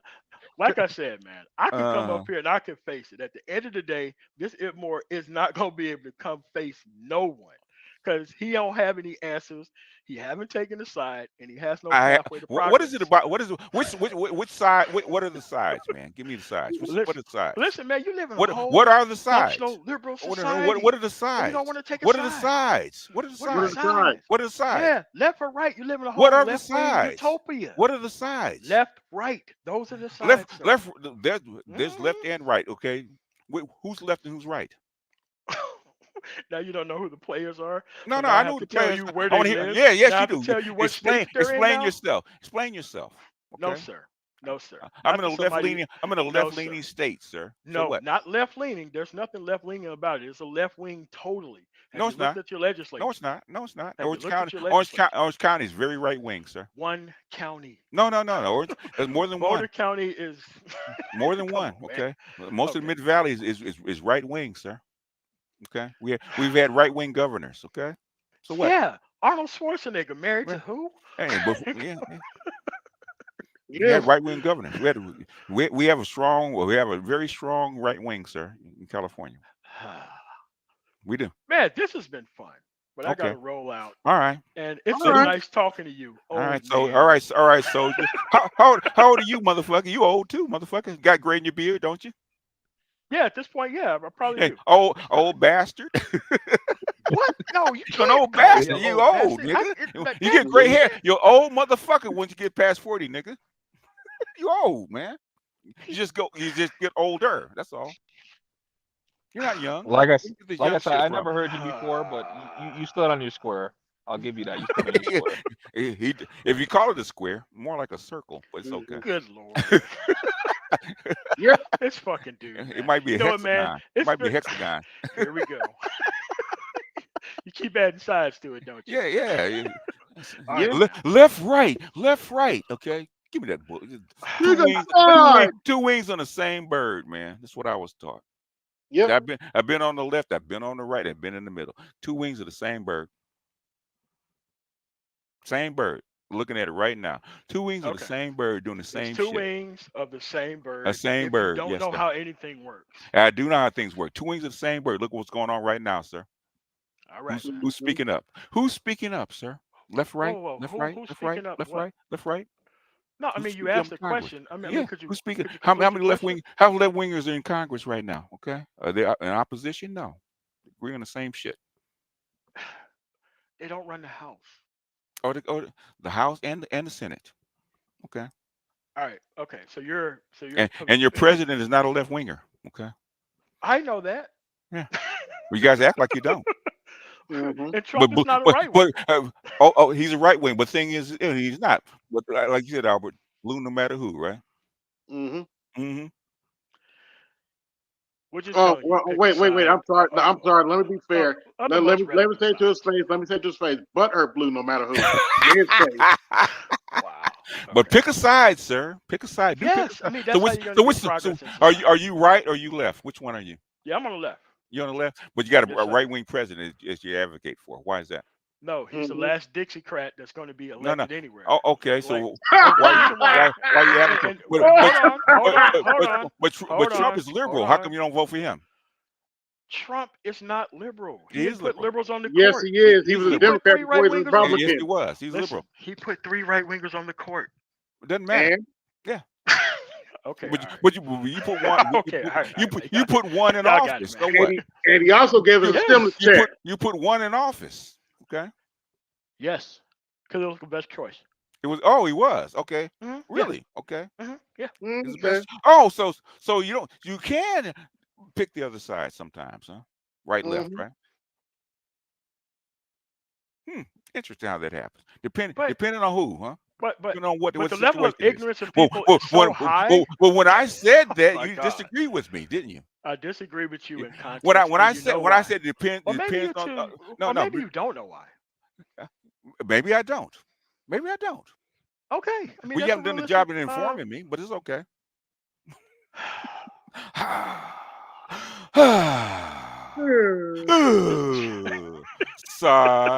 Sigh of the contented cow. AB. You're acting like a little child. Oh, look at the child. AB, I got a But you're calling disagreement people for you. pieces of shit and cussing them out They like a are. bitch. Like a They bitch. are. Like They a, are. like a bitch. Like, Okay, listen, man. where They you ought to gonna be say, Andre? embarrassed Acting like a of being here. Acting like a Oh bitch. my God. I was gonna say, AB, I have a disagreement for you. Like I told you Go take some earlier, testosterone shots. like Okay. when I watch those dudes stream, they literally said in the stream, our butts don't hurt. So Who the fuck said that? Maybe they're used to it. black green test. They literally said that. Damn. They literally said that. Just pull it up and watch.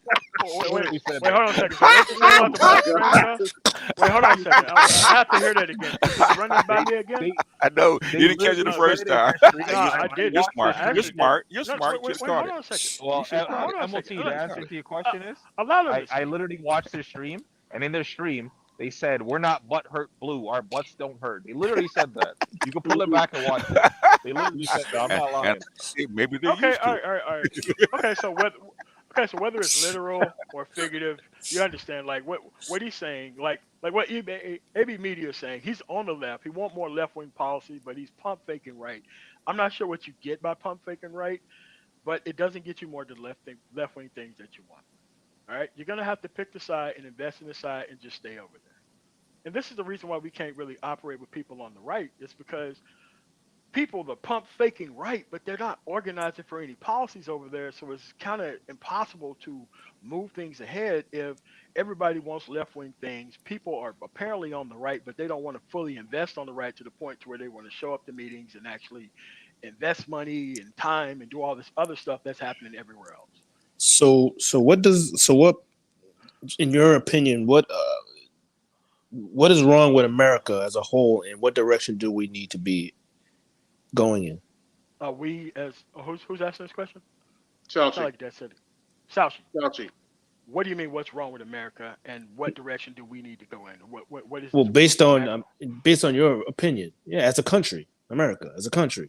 No, I just think personally, if you just get your stuff together and stop complaining about women and move on to culture women, and reserve all this time for actual organizing, things would be fine. But people don't want to do that, so they have their individual lack of results that they're going to. Well, yeah, I'm not talking about. I'm not even done with the actual. I'm not even done with the actual answer. By the way. Oh, okay. Because we know you ain't gonna do all this. We know damn well that you ain't gonna do all this. Let me get a pen out. Let me get a pen out. Go ahead. I want to hear your version. Yeah, my version is stop talking about these useless women online. Stop falling behind these actual entertainers. Got the camera on, bro. Okay. No, I don't have my camera on. No, I wasn't talking. No, somebody else. Oh, okay. All right. So stop talking about these women online. Find yourself an actual career field and invest in that. You have to be able to invest within how many candidates that you have within your actual local and area. You have to start showing up to these meetings, these city council meetings. What is? Yeah, bro. Meet up if you're not. I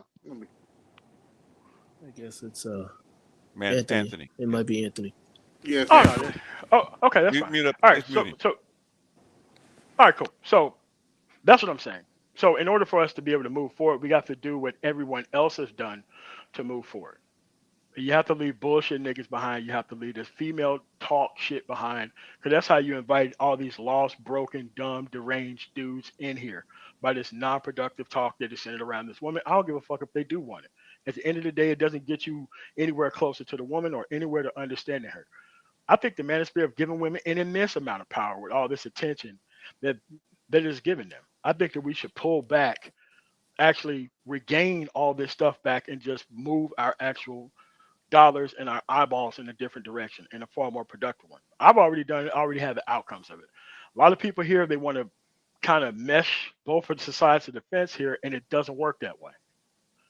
Just doesn't. Okay. Could I answer the question real quick, AB? Yeah, go ahead. I think, honestly, for me, I think what's ruining America is political correctness a little bit, and also both parties are getting taken over by the extreme wings of the party. It's not going to be down the middle anymore. There's not going to be any moderate Democrats or moderate Republicans anymore, because the progressive wing is taking over the Democratic Party, and and the MAGA Republicans are taking over the Republican Party and stuff like that. So now you're gonna have to pick a side. There's never going to be anything down the middle for either party. Well, you have to understand that the actual what you think is middle of the road Democrats are still there. They're called these corporate Democrats are still there in large number. Now, oh, you mean like the people who are running the party right now? Yeah, pretty much. Like The Republican Party gave them the ability to have that sort of power after the Citizens United decision when they allow unlimited campaign contributions to be a part of the actual political dynamic. That's why it's run that way. You think the Feingold Act actually helped anything or it made it worse? McCain-Feingold? Yeah. It could have if it got passed, but they kept chipping away at it. I mean, it was in place for a while, and then they got rid of it, and then it turned into what it is now. But I mean, if you want to fix this actual system, you have to have public campaign contributions. Are you in the United States, Sauchi? Me? Yes. Yeah. Okay. Well, no, I'm Sal. That's Anthony who asked you that question. Oh, sorry about that. I'm getting the names mixed up. But if you're like witness, like I'm in Florida, but they're starting to become extreme, so I might have to move out. It's Florida. Oh yeah. But here's the thing, like when you go to other countries in like Europe, you don't have all this campaign ads on TV and all this. No, there's only like 6 weeks that you can do that stuff. And most of their elections are publicly funded. This is why you just can't walk in with $30,000 and just buy votes like that. Not in the European country. But here, if people use Citizens United the way that it was supposed to be used, as in, let's say that you live in an area like the guy who said he was in Virginia, ton of people in that area. Bernie almost did it. Bernie almost did what? Remember, Bernie was almost like he took small dollar grassroots donations. He didn't really take any big donors. He didn't have any big donors. He actually said it during his campaign, only small dollar donations throughout. Or do you guys not believe anything that Bernie said? Like, do you think Bernie No. I voted for Bernie in the primary. Oh, you did? Mm-hmm. Oh, yeah. No, Yeah, but do you believe that he didn't take any big money donors, actually? Or he just didn't say that? He didn't want to say to have people turn on him. I mean, I just thought he was the most progressive candidate, period, over Hillary Clinton. And I normally pick these actual candidates because I care about who's on the Supreme Court, regardless of who's actually in office. Like we know what happened when Neil Gorsuch got in office. We got screwed. The Democrats got screwed when we were trying to put what's his name? Not Gorsuch. Kavanaugh. Yeah. How come Obama didn't put a candidate in when he could have? At the end of the day, you're trying to take credit. You're trying to take credit again, BGS. No. I'm asking a question. No. Obama tried to put Gorsuch in. No. Obama could have done it without anything. He could have just put one in. How come he Okay. didn't? No. You don't have a side, so I'm not sure why you. No. BGS. It doesn't matter. Hey. BGS, you don't have a side. Why would you want a left-wing guy to do something for you? Hey, it doesn't matter. I asked the question. Okay, answer the question. How come he didn't? Because that's not what he promised. Doesn't matter. He could have. How come he didn't? He could have. The issue, Obama did try to put multiple guys in, but the Republicans refused to vote them in. He could have put. Those that you. Wait, hold on. Hold on. There are two different issues here, BGS. You know, there's two different issues. No. In other words, he could have put one in when one of them died. Right? It was Ruth Bader Ginsburg. No. Sorry. It wasn't. But I'm sorry. Wrong time period. He had the opportunity to actually put one in of his own without Congress. He didn't. But you're missing the point of him being screwed out of a Supreme Court justice. You do remember that, right? Where the Republican Party blocked him from putting in a replacement for the Supreme Court. No, he lost the seat. He lost the seat during his presidency. Yes, he did. It didn't matter. He could have done that without Congress. What are you talking about? Dude, they were blocking the confirmation hearings. It didn't have to. BGS. Blocking the confirmation hearing. No, he could. When what's his name died, he could have just put one in. Who? Appointed one. Okay. No, they still have to be confirmed. No, You know they have to be they don't have to confirmed. be confirmed. No, they Supreme didn't. Court justices have to be No, they confirmed. had to be confirmed. Supreme Court justices have to be confirmed. Not What in are that you talking about? instance. Not in that instance. No, He no, could pick no, one. no, And no. That's not yes, how it worked. yes, He yes, had yes. one. Like BGS, he had one. He could have put one in. He didn't want to. Whatever it is, he didn't want to. Why didn't BGS? He had one. No. How come he didn't put him in? That's one instance he could have put one in. Because the without Republican Party was actually blocking that from happening. But the Republicans, they couldn't. They couldn't block it. Yes, they did. No, they couldn't. Yes, they did. But the Republicans, they couldn't. They couldn't. That's the one instance where they could have. I remember that. He could have just appointed one by Constitution. He could have just appointed because they didn't have the full Supreme Court. If one dies in office, he had the opportunity to actually appoint one. He didn't. Without Congress. You know that's not BGS. You know that's not how that works. Yes, it is. Look it up. It's not how it works, BGS. Look it up. Look it up. BGS. The actual Supreme Court justice has to be confirmed by the Senate. You know that. Not in this case. It is. Not in this case. It's all the same. Not in this case. You're making it look like when a congressperson dies in office or a senator dies in office, the president gets to appoint somebody like a governor would. It's not the same process. In this case, it was. Yes. BGS, it's not the same process. Yes, it is. Sir. It's not the same They process. talked about this. BGS, it's not the same. But he thought Hillary was actually going to win the election. That's why he didn't. That's not what happened. The Republican Party. Let me jump in for a minute. No, it's actually true. I'm reading from Supreme Court of the United States. Yeah. Let me jump in for a minute. Has to be confirmed. Yeah. But if Ruth Bader Ginsburg had retired when the Democrats still had the Senate a little bit before Obama got out of office, the second term, they had the Senate for a little bit, he would have been able to appoint somebody. I don't disagree with you.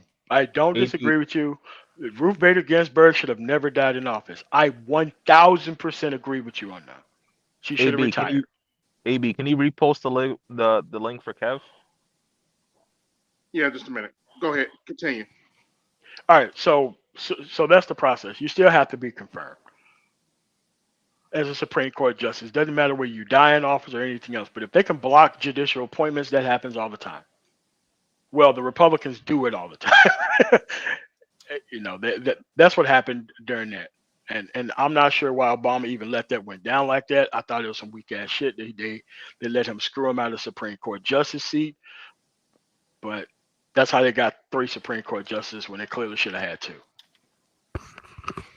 Yeah, well, they needed more white babies. What? That went over his head, but okay.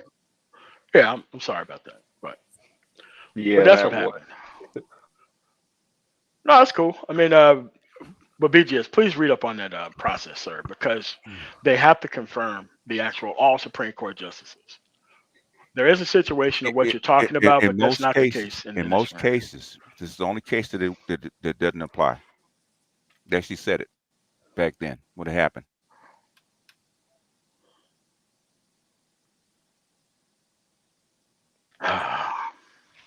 That's not the way the system works. No, look it up, man. All right, okay. All right. Look it up. All right, great. 2024. It seems that I've survived thus far. Well, I know people after you. Okay. All right, so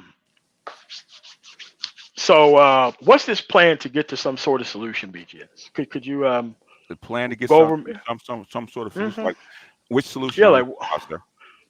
Yeah, so when are you going to stop talking about women, pick a side, and actually start moving towards some type of results for the actual black men that you claim to represent? Oh, well, first of all, we have to start talking about patch to the eye, right? Which is Court of Chancery, right? Which still exists in the United States. It's called the Family Court. Nobody actually brings it up, even though it has been challenged. Okay, it takes time. Has been challenged. That's one thing, right? So that's one. 2, second thing is it's called this global thing called lying flat, right? Lying flat, great resignation, all that kind of shit, right? There's a shift going on. Correct. There's already a shift going on. back the other way because feminism does not work. Okay, but most people won't actually come out and actually say that it doesn't work. So what do? How do we get this stuff shifted back to where it's actually a balance? Okay, that's what you have to push for. But they won't push for it if you actually don't speak up about it. Or actually, people don't actually push for this. Yeah, but what about the taking action piece, though? That is a taking action, sir. Speaking about it is taking action? Yes, sir. Always has been. Gramsci changed the world from his prison cell. We can do no less. Okay, so did Nelson Mandela. All right, so real. I'm glad you mentioned him. VGS. I'm not done. I'm not done. I'm not done. I'm not done. I'm not done. I'm not done. I'm not done. I'm not done. I'm not done, VGS. You just said it, sir. You just said it. But there was action. He had to take action, though, not just talking. He still took action. What kind of action did he take in prison? He took action. What kind of prison did he take? He took what kind of action did he got in the office? He got in the office. What kind of action? What kind of action did Gramsci take? I'm not even sure who Gramsci is. I'm not even sure look him up. about that. Antonio Gramsci, right? But you're a leftist. I don't know about Antonio Gramsci. Are you kidding? No, I don't know. But, at the end of the day, you still need to like come on, man. Let's no. You did the same shit. You did the same shit, man. Okay, so here's the thing. You still have to be able to organize and change laws, though, outside of this talking. No, okay. How do you do that? Yeah, you have to pick a side first. No, you don't. Yes, you do. First, you have to have an idea. The ideas you already won't change. You already talked about it for 10 years. The ideas come first. Okay. MOT, I gotta say that you actually asked an open-ended question. You were asking BGS what plans does he have to make changes, but in terms of what to do what? Yeah, but okay. But it's not according to him. Okay. No, everything has to be according to how he would do things. Okay. No. Everything's not how you.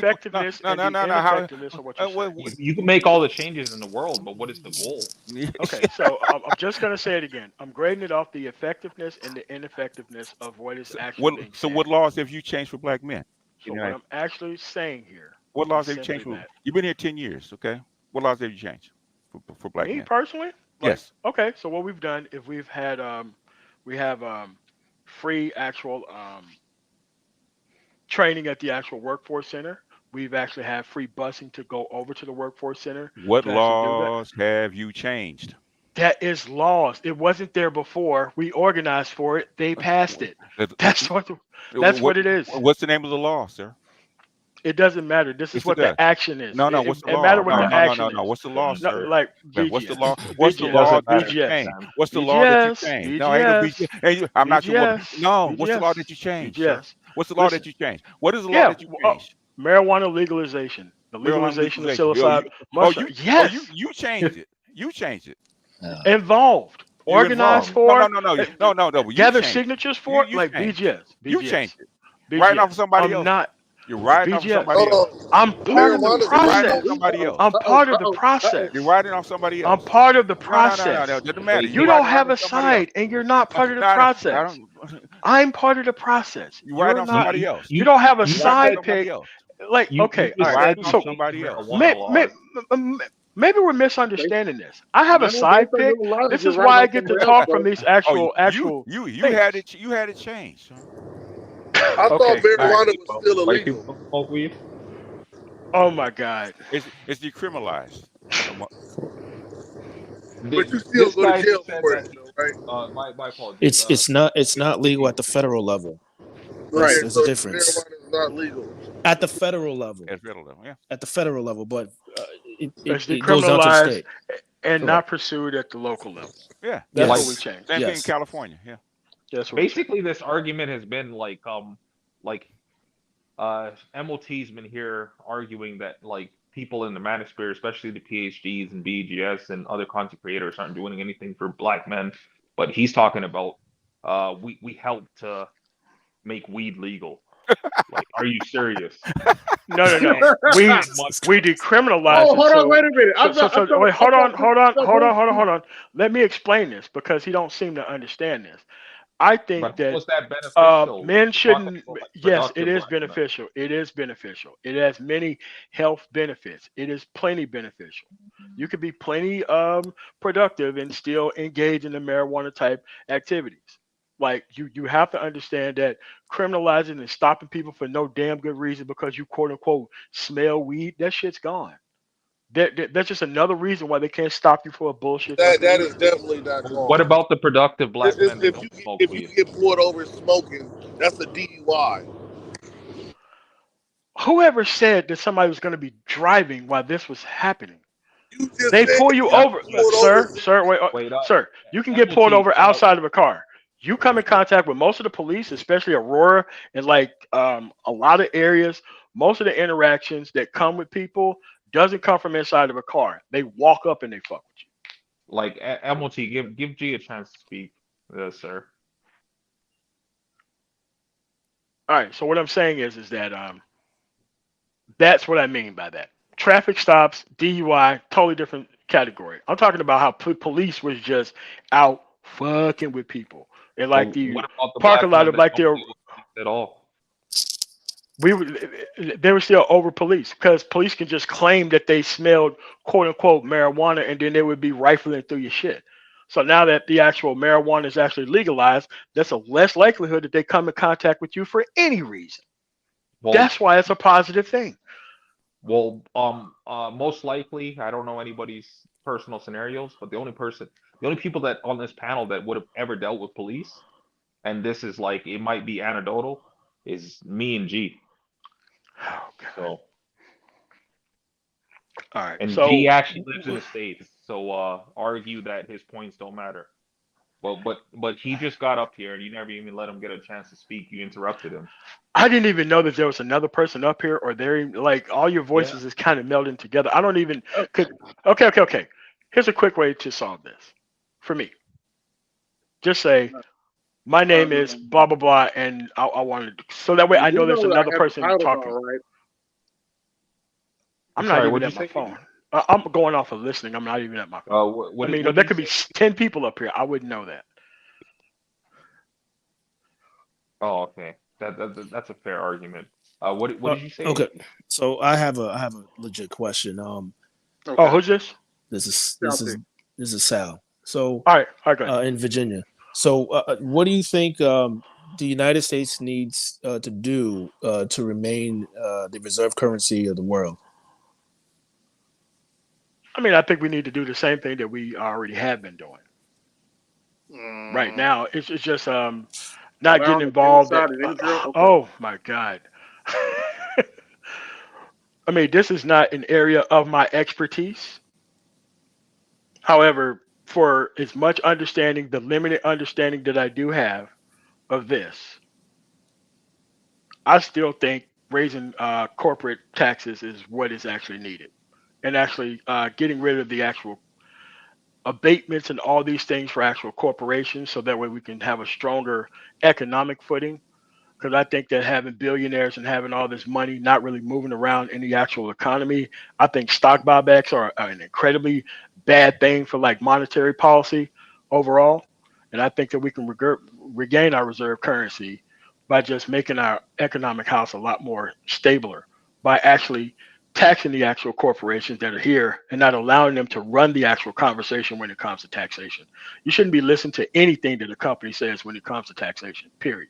If they want to actually take their actual goods and services to somebody else, you tax the fuck out of them when they actually bring their money back. They don't want to bring their money back, just send the military over there to get the money away from Good luck telling the Democrats that.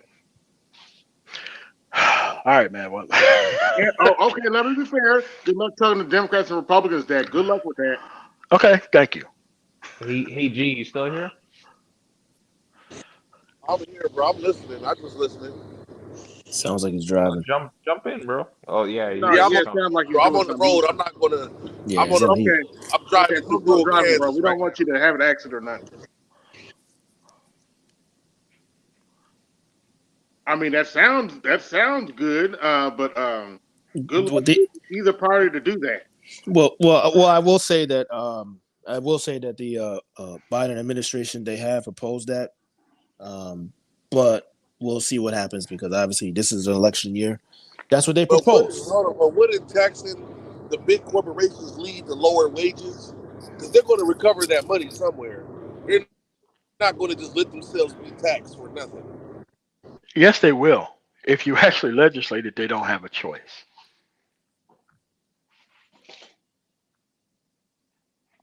So, is anything else about that question? That's it. I mean, monetary policy is not my thing. But they can just not stimulate the economy. Like if Walmart decides to shut its doors, what would the government do? Like they're the biggest private employer. But guess what? They take a lot of money from the government too, to actually run their actual stores. But you have to understand that there are other ways. Like somebody else will go in and actually be in the grocery store business along with Walmart. The reason why they got so big is because all the breaks and the cuts that they get in the actual food deserts that they're actually in, but and to actually grow their business. Hold on, I'm sorry, I don't mean to interrupt, but isn't there a reason why they get those cuts and breaks? Right, that's how the whole system works. Everybody gets those, from the small corporations to the big corporations. No, sir, that's not true. Well, that's correct. Well, that's not true. No, MT is correct. It really, again, this is why in the space. This is why I come in, because I'm in finance and I do taxes on the side, so I know this shit cold. This is why I always tell guys, you need to look at policies and taxes because that shapes the environment. Period. So yeah, because all right. So let me give you an example. No, I'm gonna say this. Let me get this because I know when I was a sole proprietorship, I had different type of taxes than when I incorporated, and then I have a food truck too. When I incorporated my food truck, I got different breaks and concessions from the city than I did when I was sole proprietorship. But that's at that was at the state level then. All right, so here's what I'm saying. Like, regardless of how big or small you are, you still need to incorporate. Don't take that sole proprietorship. Don't take that. Don't take that stuff on the chin like that. Make sure that you be in the most advantageous tax vehicle possible in order to put all your businesses under the same roof. Like me, I put all my businesses under the same roof. I used to do it separately, but now I'm more often to the real estate shit. So now it's affecting me a hell of a lot better. But what I mean was the breaks that the corporation get, isn't that an incentive for you to start businesses? Start them and maintain them. Yes. That's what I'm saying. If you're going to tax people more for being successful, would they just stop? No, they wouldn't. No, they wouldn't. I mean, you have to look at it. Like, people who really got money like that, they're gonna figure out a way to get their money back that they're actually paying into the system. Me, like, all right. So, for example, I have like a $10,000 to $15,000 Easy Pass bill every month because of mainly two states, Illinois and Pennsylvania. I get that money back because of the amount of money that I charge the federal government in order to move their stuff. Am I paying out a lot? Yes. Am I getting a lot back out of it? Yes. That's why but coming to a person who's not me, talking to them about my $10,000 to $15,000 Easy Pass bill per month, it's kind of crazy because how's that person going to be able to solve that actual issue when they don't even know what my tax situation is? This is why you shouldn't listen to people who have tax issues, period. That's something that they need to be talking to their actual tax professional with, not trying to come out here and play poor. Like, when you have these like extremely wealthy individuals who stand up in these town hall meetings who talk about their tax to death, you shouldn't listen to any of those guys about anything about that, because what they're trying to do is they're trying to get you to fight for their actual policies, but they would never fight for you like that. No, most definitely, I understand that, but I'm saying this: you being a businessman that does business at a high level, was you the one who said that the government should raise taxes on the corporations? Yes. So that means they would raise taxes on you. Now, hold on, just walk with me here. Wouldn't you try to recover the money you lost in taxes? No, I'm already going to get paid either way. Like corporations, I'll talk about more money being into the pot to invest in the people with. So that way the people have better outcomes. The people have better outcomes. The corporations win. The more customers that I have, the more money that they have to effectively spend. But most people don't start businesses. Like, they don't have the will or the aptitude. They don't have to. They don't have to. That's not required. Let Salchi get in. Hold on, wait a minute. Let Salchi get in. Smarter than he just came. I'm gonna be quiet. I'll interject, man, because again, this is my warehouse. How the game works is, especially at the highest level, the reason why now these wealthy folks they typically actually do pay more in income taxes as an amount. Their percentage is lower. That's what typically happens. And the reason why it's lower is because they are not employees. They do not, or they have either no or very or minimal earned income. Earned income is the highest tax. Now, on average, you could be a self-employed, and if you don't know what you're doing, or if you have a tax pro who doesn't know what they're doing, or you don't listen to them, then you can actually have pay the highest taxes yourself. Now, what the wealthy do is they make their money. Typically, the number one way to become rich or wealthy is to be a small business owner and or have ownership in private businesses. Then what they do is they take that money and they put it into real estate or other businesses or commodities. That's the game. The game is to take earned income and put it into assets that produce cash flow, and that legally lowers your taxes or your tax rate. Or in some cases, depending on the investment, it can actually legally eliminate your tax, because you can potentially get a tax credit. Now, if you get into oil and gas, here's the issue. If you're not an accredited investor, you cannot get into these quote unquote sophisticated deals, which means sophisticated investor by SEC statute is last 2 years you made 200,000 and current year you're on pace to make 200,000. That's how you get into the real deals.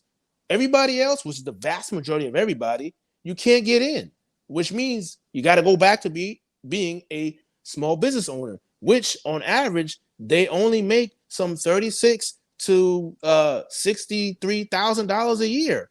The highest average bracket for a self-employed person is like 100 and some thousand, not including deductions.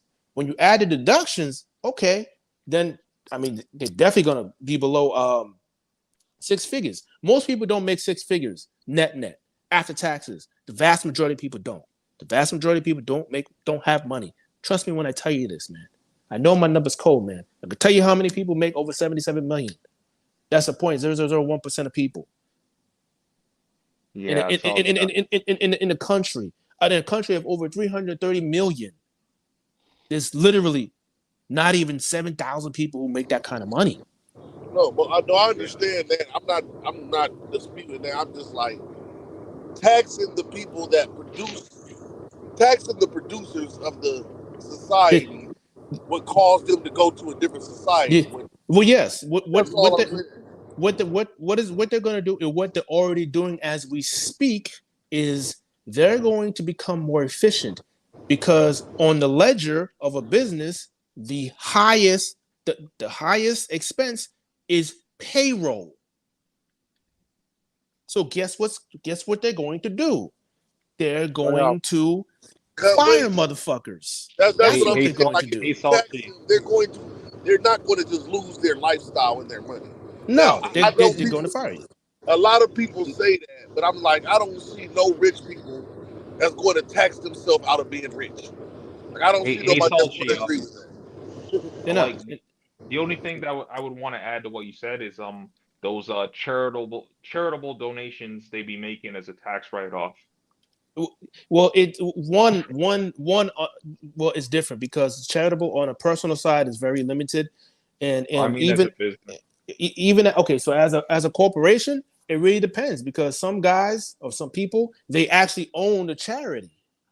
What I tell people is you need to look at how much money is not being taxed that's going through these churches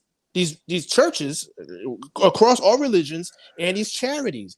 If I told you the figure, you'd shit yourself, because they don't get taxed. That's another game people play.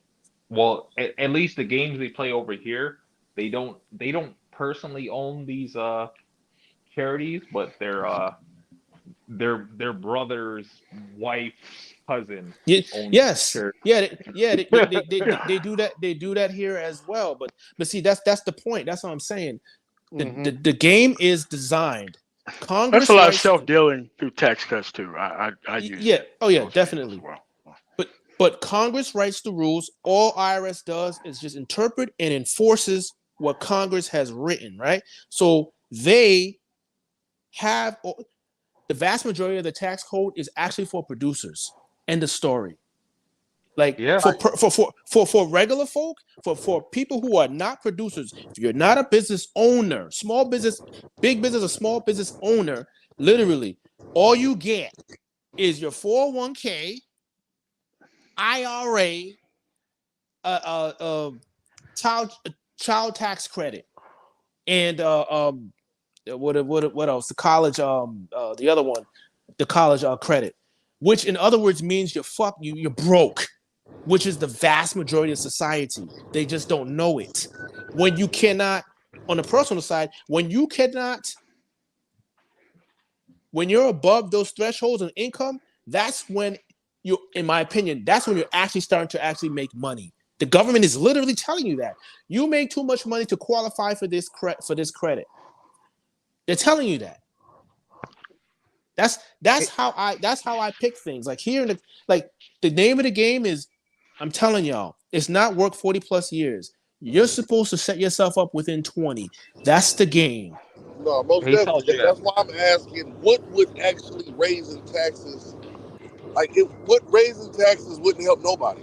Like, I don't see how that would be beneficial. Well, the issue is not of raising taxes. The issue is what the federal government and the states are doing with your tax dollars. Yeah, that's the problem.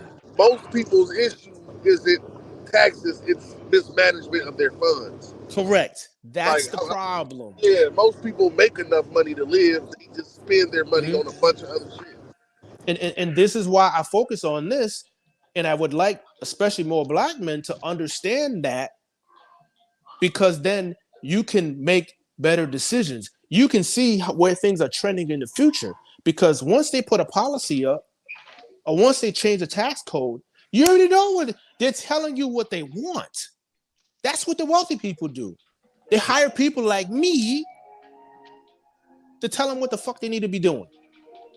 Hey, Salty, most definitely, I just don't like. I see if we tax the people that produce, it'll make everything more expensive on the people that don't produce. Like, I don't see how that would hurt, how that would help society at all. But that's what I'm saying. Generally speaking, correct. But again, I don't look at the corporation first. I look at the people who create the environment, people who are writing these laws and the taxes. Then I look at what the corporations do. That's how it works. You have to look at it in that order. Unfortunately, that's what I'm saying. Unfortunately, the government they're very loose with our money. And if we don't, that's unfortunate. I support paying taxes. Like, I'm not against paying taxes, but I also know that if you make a certain amount of money, you're taxed. You pay more taxes, even if your percentage is lower than 3,000 people put together. Like, if a person is giving up, if a person produced $1 million, he probably made $2 million. And they probably took a whole $1 million from him in taxes for him to have $1 million. You gotta like learn about taxes, man. It's like no. I don't know a lot about it. I know enough because I haven't made a lot of money like that. But I've made a little bit of money being an independent businessman. Like, I've made 6 figures as an independent businessman, but I didn't keep 6 figures. I still only kept like $70,000 out of. You gotta learn about like tax write-offs, but that's the thing though. Again, that's what I'm saying. That's fine.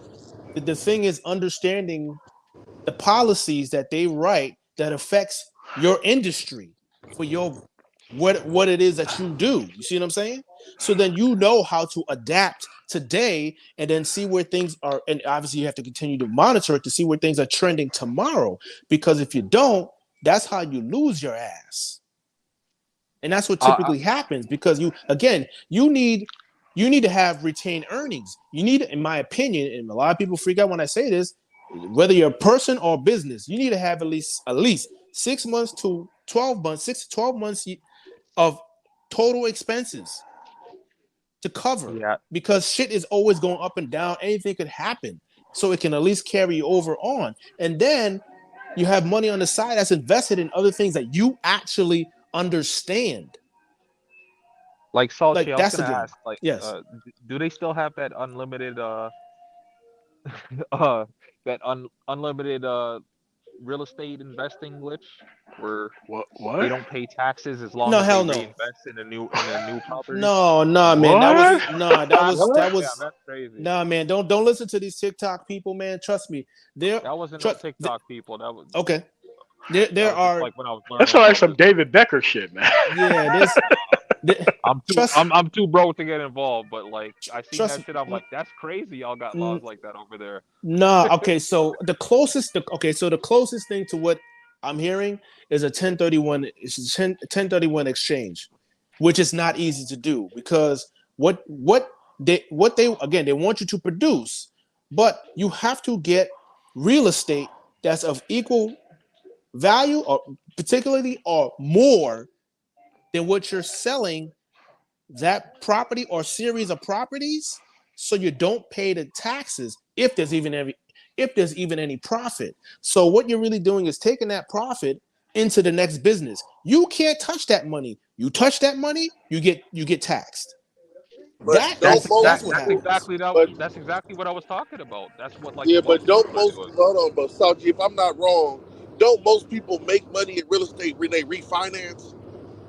Isn't that how they pull their money out? Like say they're not financing shit. They say I buy a house for say I buy well, that's different because what he was, but I only put. Well, that was. Go ahead. I'm saying this is how my okay. No, understanding that's of it fine. works.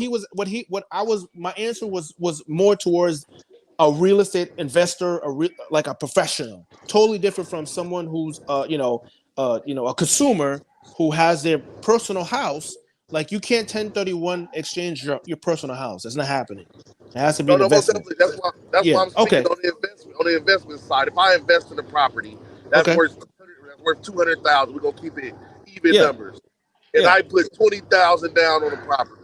Okay. And in 8 months to a year, 9 months to a year, the property is reevaluated and reassessed at 245,000, and I refinance and pull that money out. That's how I get my money back, right? I get it back on a refinance. You can obviously, depending on if that's the scenario that's going on there, because remember that refinance, that's not income. Like you didn't work. No. The refinance is how you get your $20,000 back. That's what I'm saying. That's what I'm saying. If the property is, if you refinance, if you bought it at 200, yes, you refinance at 245. You only put 20,000 into the whole deal, and you working the rest off. Yeah, like much that's what I understand about. That's not what we're actually talking about. Yeah, but I'll answer his question real quick. Yes, but the thing is, what a refinance, it is not a sale. So I know it's not a sale. It's a refinance for me to get my initial investment back. Go get another property. But remember, I'm trying to go get another property. Yeah, but that 20,000 that you already put in, you were most likely already taxed to begin with. So they're not going to tax you again on that. They're going to tax you on the difference. Yeah, they're going to tax the 45,000. They're going to tax the 45,000. Yeah, I understand that. Okay, but I'll still get my 20,000 back out the deal, plus a couple $1,000s to put in my pocket. That's how most real estate investors work, right? On a small scale, yes, and then they will consider that they consider you a dealer. Literally, the IRS considers you a dealer. You're a real estate dealer. You're not a real estate investor. Totally different. No shade to the brother MOT, but like right now we're talking about like higher level shit that I'm not even on that level, but I've learned a bit about it just from like learning about accounting and bookkeeping. Like I've done some courses on this shit, and I've like casually read about this kind of shit just because like I've said before, and people laughed at me when like I said I like to just learn about shit to learn about shit. So like for the people that are in this position, that it could actually be helpful to them, this is the time for you to chime in, MOT. No, this is not my issue of like. Okay, so listen. is a millionaire, brother. No. But here's the thing. I hire people to do this work for me. I am not trying to understand any of this stuff. I hire people to do this type of stuff. I don't want to learn about it. I want to learn about the real estate stuff that I do and the trucking stuff that I do and the nonprofits that I'm at. And I leave this stuff to somebody else to do. It's not for me to chime in to try to make it look like I got to add to the conversation. I don't have anything to add because this is not my field. I'm limited in where I'm going to be. What are you adding to then? No. That's cool. No. You have to understand that. He did mention. You have to understand that I'm limited. You see, I'm not going to fake like I have to be a part of the conversation when I clearly don't need to be. I don't know anything about stuff, most of the stuff that y'all even are talking about. That's why I'm quiet. Like, you have to understand that just because you're having a high level conversation doesn't mean that everybody have to have input on that. I mean, that's something that the ITMOR is kind of done here is come on. We got to put something in on it. Andre, calm down. No. No. It's cool. So what I'm saying is that this is not my expertise. Like the whole thing with the monetary situation, I outside of what I want corporations to do that could be able to build a stronger foundation, that's my limited knowledge of it. I'm not going to go past my limited knowledge or even act like I know what's going on here because I do not. Yeah, he said that at the beginning. He said at the beginning of my question. So that's fair. He said that. Oh yeah, I'm lost. Y'all got it. Oh man, I don't got it. Salty has it. I'm just a dumb nigga learning. Yeah, I'm just trying to learn more too, bro. I'm not trying to shoot no shots at nobody. No.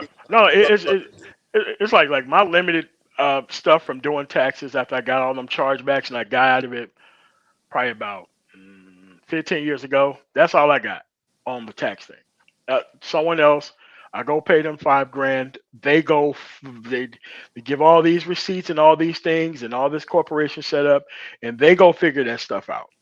It's just right, check, boom. They go figure it out. I was just responding with the first, it started off with us responding to saying tax the corporations more. I'm like, hold up. I'm just now trying to make some money. What the fuck you want to tax me? No, I mean, again, no. I mean, again, remember the point is, right? The point is for you to be, the point of a corporation is to profitably solve a problem while reducing risk. Yep. So that's why they allow you to have deductions, business deductions that you're actually using to make a profit. The issue is that you're hearing a lot of noise from people who are either bullshitting or lying or really don't know what they're talking about, saying that you can deduct all this shit when it's not true. Or they're trying to get you to deduct and get your shit so low that you're really not profitable. So then on your personal side, when you want to go buy a fucking house or a car, someone who's being responsible, they look at your stuff, they underwrite, they're like, dude, you ain't got no money. You're high risk. Then either you got to come up, you got to either pay cash or put a real big down payment, or your credit's not high enough. And then the people are shocked. Me, you come to me, I'm telling you the fucking truth. I don't need your money like that. Yeah. I'm the Negro, one of the only Negroes, especially in the spaces I'm in, the only Negro who would flat out tell it to you raw. Yo, this is the number. Now, do you want to do it? Do you want to know what you need to do? I don't have a problem telling you what you need to do, but you got to do it for this reason. I'm not going to lie. I'm not going to cook the books. Hell no. My name is on it. I'm signing off. I'm responsible. And I'm black? Fuck you. Hell no. Mm-hmm. I'm gonna come after you even harder and faster and put your ass up on charges faster than that. Now that's something I do know about. Most of those dudes who was actually doing some crazy shit, they all got locked up. Every black one I ever known that's ever even tried that shit got locked up. Every single one of them. But white dudes sail through. Yeah, and that's why I don't fucking play. I am loud when someone tries to do some bullshit. I've kicked people out the office. Nah, man. I do not do anything illegal. I am not but my uncle, my this, my dad, and I said, I don't care. My last professional, I don't care. This is what the policy is right now. This is what you did last year. You can't change it. I'm not going to do it. And I stopped doing the tax right in front of them. I'm done. Okay. I'm not doing it. So what do you think in the future for this year, what do you think is the best way to structure our business right now? As like at this moment right now, for people who have small companies and small business, what do you think is the best tax strategy for these businesses? It depends on what industry you're in, man. I was just about to say that. Yeah, it depends. Let's say the logistics industry. Well, my logistics is an S corp, mine, because I get the most benefits out of that. Yeah. Okay. So S corp. I started off as a C, and then I switched to an S. I think like 7 years ago, I switched to an S. Like once I started making, a lot of money, that's when I started. And then that's when I found that I could start offsetting stuff with real estate and all that kind of other stuff. And then like the more money that came in, the more breaks that I had because I kept moving it around to buying land and rehabbing this and rehabbing that, and I kept the money going. Like I wasn't trying to put it in my pocket. It's just that I just kept this wheel of fortune wheel just keep rolling. MOT is correct. Now my thing is, do you have enough money to cover obviously emergency money and especially health? Are you good with that? Oh yeah, most of I'm good on health. Then I got a job too. Like I got a job and it's like I don't operate my small business right now because I go to school too. So that's like I have an MC number, I have a DOT number. I came off the road because I wanted to get a degree in diesel mechanics. I'm almost done with the degree. Okay. But I still actually have my commercial insurance. I pay it every month. All my cars are under my commercial insurance. Okay. So I still have all of it. Now I'm thinking about being an actual, letting somebody ride under my authority and actually trying to get drivers, but I'm just not sure how to go about it. Like MOT and G, y'all need to hire Salchi. Well, it sounds like MOT got somebody or a team. It sounds like if Eddie's saying it's good, it sounds like he's good. It sounds like he's good. It's just making sure that they're doing him right. Now, I did make a mistake before. Not like I was trying to do it by myself, but I've seen people get ripped off before. Oh, it happened, man. People get ripped off by bookkeepers. All right, man. So unfortunately, it's normal. And again, that's why I stress just learning the basics. So at least you can know, just knowing the basics will let you know if a professional is full of shit or not. Yeah, I mean, like most of my stuff come from like the defense industry, so I'm a huge part. I got a question for you, MOT. Yeah, go ahead. MOT, I got a question for you, brother. So, if somebody in my position, I actually haven't, drove over the road. Well, I drive still, but as far as with my own authority, I haven't used it in like 9 months, but I still have it. Like I still pay my insurance every month. I'm still active on the registries and stuff. I still got my load board registration. What's the best way to use your MC and number and stuff as far as getting drivers to drive under you? Like, how do you handle that the best? Because I just want I want to work with owner operators and let them use my authority. Like, I don't actually want to drive no more. That's an incredibly bad idea. Yeah. Okay, so you got to be hands on with that. You like the way that you're trying to do it is going to end up being more costly to you. Because let's say that you have one failed inspection. Every failed inspection is going to raise your insurance rate by 5 to 15% per failed inspection. Like when these people want to drive under your authority, like there's a difference between your vehicle being DOT, quote unquote, passable, and your vehicle being mechanically, quote unquote, sound. You can pass a DOT and your vehicle don't even work. But at the end of the day, these people are just there to make a whole bunch of money under your actual name, and you're fronting all the risk with your insurance. I mean, because there are a ton of people who do that, and unless they have newer equipment, because a lot of people want to bring vehicle with balling off tires, barely roadworthy, and they want to make $6,000, $7,000, $8,000, $9,000, $10,000 a week, and don't put the money in the actual truck. But it can work. If you you got to put money in that truck. You go all over the United States, you got to put money in that truck, man. But dude, there's some people who don't. There's some people who don't. Do you recommend owning my own trucks instead of letting people drive under my authority then? Yes, sir. I recommend you owning your own equipment. I highly recommend you owning your own equipment because you know what goes into that truck, in and out of there. So that way you can be paying a driver anywhere from 17 to 25 a week. Or you can allow somebody to run under your authority and they're not going to split half and half with you. They're going to want the majority of the money, probably 80% of it. But you're fronting the actual insurance cost and the actual risk because everybody's not going to be upfront with you about the actual driving record either. Yeah. And every time you bring a person into the actual fray, it widens the actual scope of actual risk. Yep. So for me, you got to start locally. Like me, when I first started, I started like when I was doing containers. I started off by having mechanics in a city. Well, I mean, this is before the Latinos took over, and you can get like damn near everything done to a damn overhaul in your front yard by Latinos now. It wasn't like that like 10 years ago. But I started off locally with building my contacts for actual mechanics because a mechanic, okay, let's say that you do put somebody on. You can take it by your boy's shop and be like, hey, man, what all need to be fixed on this truck before I allow this dude to run under my authority? So what you can do, if you're going to shelter that type of risk like that, you be like, look, okay, if your truck passed the actual inspection, you have to take your truck by this person every 3 months, and you're going to have to monitor their equipment for them. And you can still do it that way.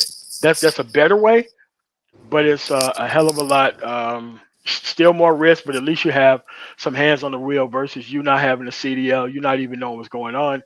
You're just getting a check at the end of the day. I understand the money's coming out. That insurance is quite expensive, by the way. Hey, But MOT, do you do international trucking? Yeah, I can go. Pretty much, I can go anywhere. But I'm saying, I still have. Hold on, I still have my CDL. Yeah, I still drive. I just don't. I'm not an owner operator no more. Like I don't. But I still have the insurance and the MC number. Like I just don't use it. You know what I mean? So it's like, all right. Your input is also important. I was just asking MOT like if he does international trucking. I have the insurance for it. It depends on what the money is because I don't go that far into Mexico and I don't go that far into Canada. Okay. I'm only asking because like I drove a truck for no, that's fine. It's just that if I had a van, I would go into Canada all day. But like a truck, no. What's the difference? Like, just out of curiosity. It's trucking. You make a lot more money in Canada. You do international trucking like that. You make up to like it's like 100 to like fucking 200 grand a year. Correct. And it's an extreme amount of money to have like an international load as well, regardless especially of where if you're owner operator. Like that's where you make the real money. Yeah, you can. I mean, but you got to hire people because like people who want to go to Canada, they live in those type of areas up there, and it's hard to get those people to actually work for you. They know how much money that they can make. And if you're working in that actual area, it's hard to hire people who want to go to Canada because a lot of these people don't want to go even regionally or even over the road, let alone internationally over Mexico or even Canada, Canadian lines. Because I've known quite a few people from Canada that like were making over 10,000 a month doing international trucking, but my whole thing, I was only doing local trucking because like I only just became eligible for a pardon, so I'm going for that. So yeah, once I get that, I could do that. So I'm considering that.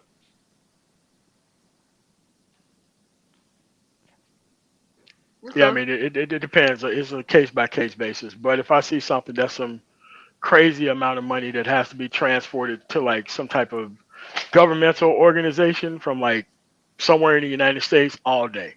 Talk about $20,000 for like one way.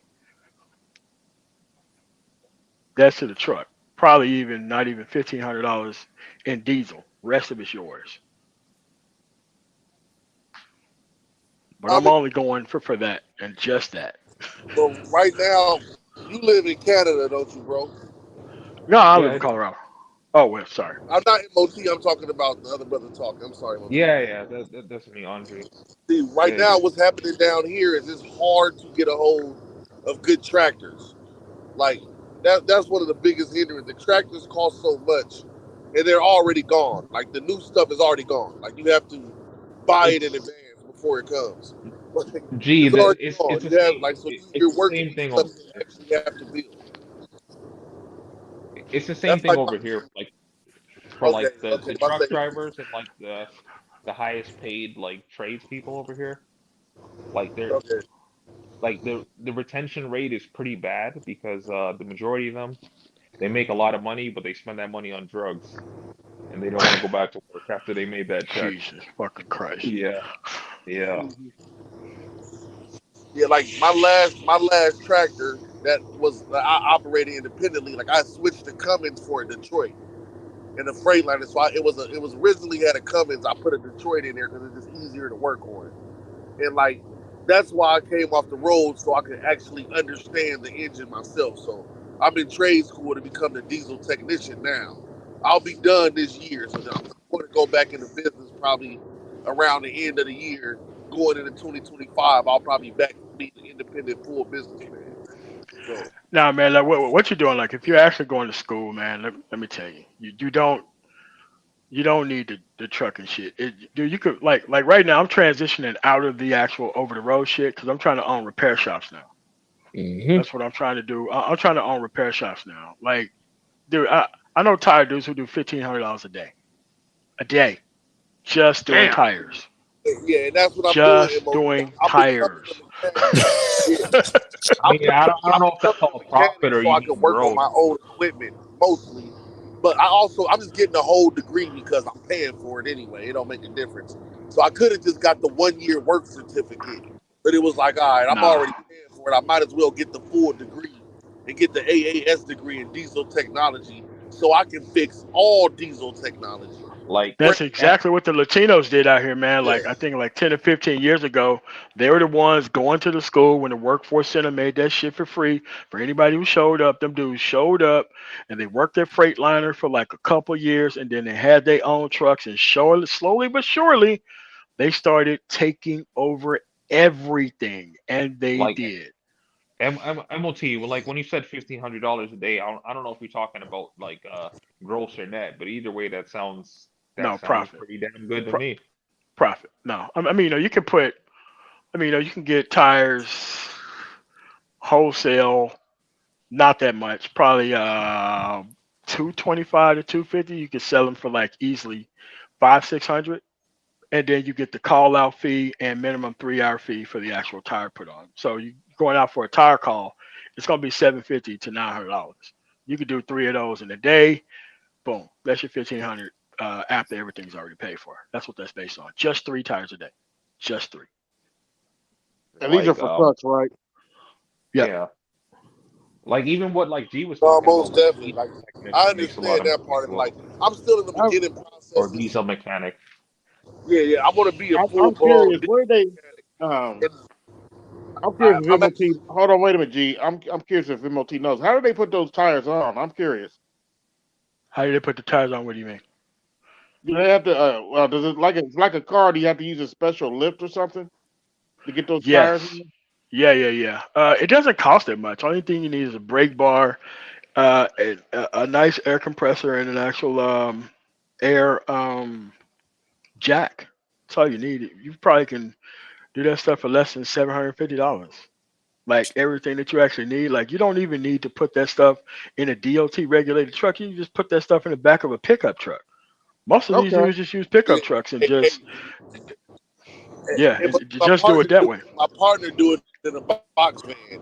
He do the tire Yeah. changing in a box. Yep. Okay. I was We gonna just do curious all of that. because We gonna do I all noticed that. the We trying to get process. some trucks too, though. Like I want to own a couple trucks too. Just 4. I want to own 4 or 5. That's enough to make $1 million a year easy. 4 trucks. You Oh, make easily. Yeah. So I mean, you that's should be able to do 250, 300, 350 for if one, but you got to leave them low boys alone. You got to steal their business immediately. What I would do if I were you, as soon as I get a truck, as soon as you do a load from like a CH Robinson or a TQL or Coyote Logistics or anybody else, you immediately take your ass back over there and try to steal that business away from them. Because you have to understand that they have hundreds of thousands and millions of loads that they cannot service for the customer. customers be pissed off like a motherfucker that they can't move their shit. You walk in there, you're a local person. They can build a relationship with you. They can call you up to come over. You can make a deal with them for the same amount of money. Like, they're not giving you a lot to do that actual load for them. Like keep in mind, like an actual, let's use like Costco distribution center. They probably pay like $8 a mile, right? From like their actual whatever place it is that they're storing from to ship out. But they'll try to pay the driver like $2 a mile in order to move it. But how do you get the On some business from bullshit. the broker? Like, how do you get around the broker? Look, when you're going in there to get the load, you're already inside the building. You can ask for the actual transportation manager inside there. Those are people who negotiate with the actual drivers themselves. If you're already the company and you're inside the building, you don't need to call nobody. Once you go in there, once you go to the transportation office, you just ask them, look, I'm a local carrier. Who do I need to contact here in order to get the load? Now, that's not any information you're never going to get from outside of that facility. But if you're already picking up the load with those people, the people within the transportation department get you where you need to go. You're never going to be able to get that stuff outside of that environment. That's why I always have a suit with me whenever I am driving. I took a couple months off, but that's why I always have a suit with me. Like I'm always bird dogging and seeing what's going on and showing up and seeing what's going on in the area. Every place where Yeah, I go. like MLT. This is like what I've been talking about for a while offline, like in the real world, talking to like dudes that like actually make lots of money. Some of them they might have been nefarious or whatever, but like I was just like, why can't like especially like black family, if not just like if not just your family, your friend group, like get together and like actually do shit like how other cultures do this shit. Yeah. How they have Yeah. like they have a monopoly on shit. And like I teach families how to set this shit up. They pay me like $200,000 or $300,000, and teach them how to set this shit up. the answer that I got is like black people are haters and they don't like to support other black people. They don't like to work together. And like it made That's not. perfect sense That's because not. that's all I That's see. not. Not always true. That's not always true. No, It's that's not not always always true. true, but for the majority, that's what's going on, and that's why like we're not seeing the prosperity we should be seeing. Well, Nah, you know, That's the know what the problem that I biggest have. It depends you know on what the what. biggest hindrance I done face trying to deal with brothers. A lot like I thought this shit was a myth, man. A lot of brothers can't read, man. Like they don't understand the things that they're reading on paper. They're not literate. It's not that they can't read words, but they're not literate. Like it's hard to communicate certain stuff to people that are not literate. Like that's not me shooting a shot or nothing like that at the brothers. Like, but you have to be literate in business, man. You got to understand what you're reading and what the words mean and what these percentages stand for and what this stuff means. A lot of them drop out of it because they don't want to admit that they don't know what something means. That might be the case for some people, but that's not my issue. You know, Canada got better schools than us, so I don't know. No, actually, the U.S. is. I think y'all got the best schools in the world. I think we might be number two to No, bro. No. No. Yeah, if you go into private certain private and Oh yeah, certain no doubt. Ivy, Private school down. Sam, Private school, yes, yes. yes. But on Well, the private average, school, But public, we say it's the best. shit. All right, man. Well, let me get up out of here, man. It's good being on here, man. All right. Yeah, peace. I'm gonna get on out of there. Hey, see you guys, man. Thanks for the conversation, brothers. All right, man. All right, nice. All right.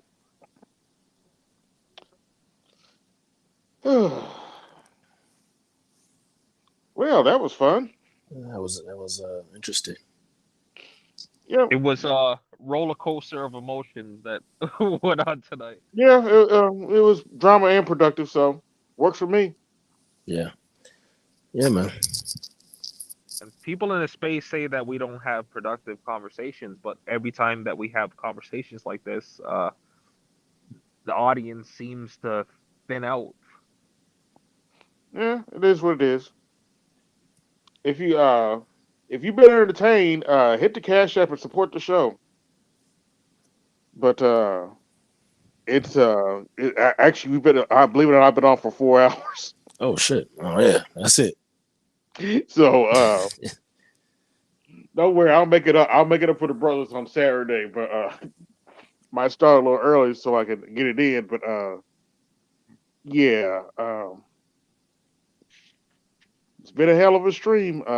Thank y'all for coming through. Go, yeah, I'm gonna yep, it just hit the 4 hour mark. I'm about to shut it Yeah, down and I apologize for bringing the drama to your channel. It Oh, wasn't oh no! intentional. Oh no! I was really Oh just no! I wanted. I'm the one that wanted to smoke anyway. So yeah, I did it for the smoke anyway. So thank y'all for coming through. This is AB Media 83, and I'm out. Peace.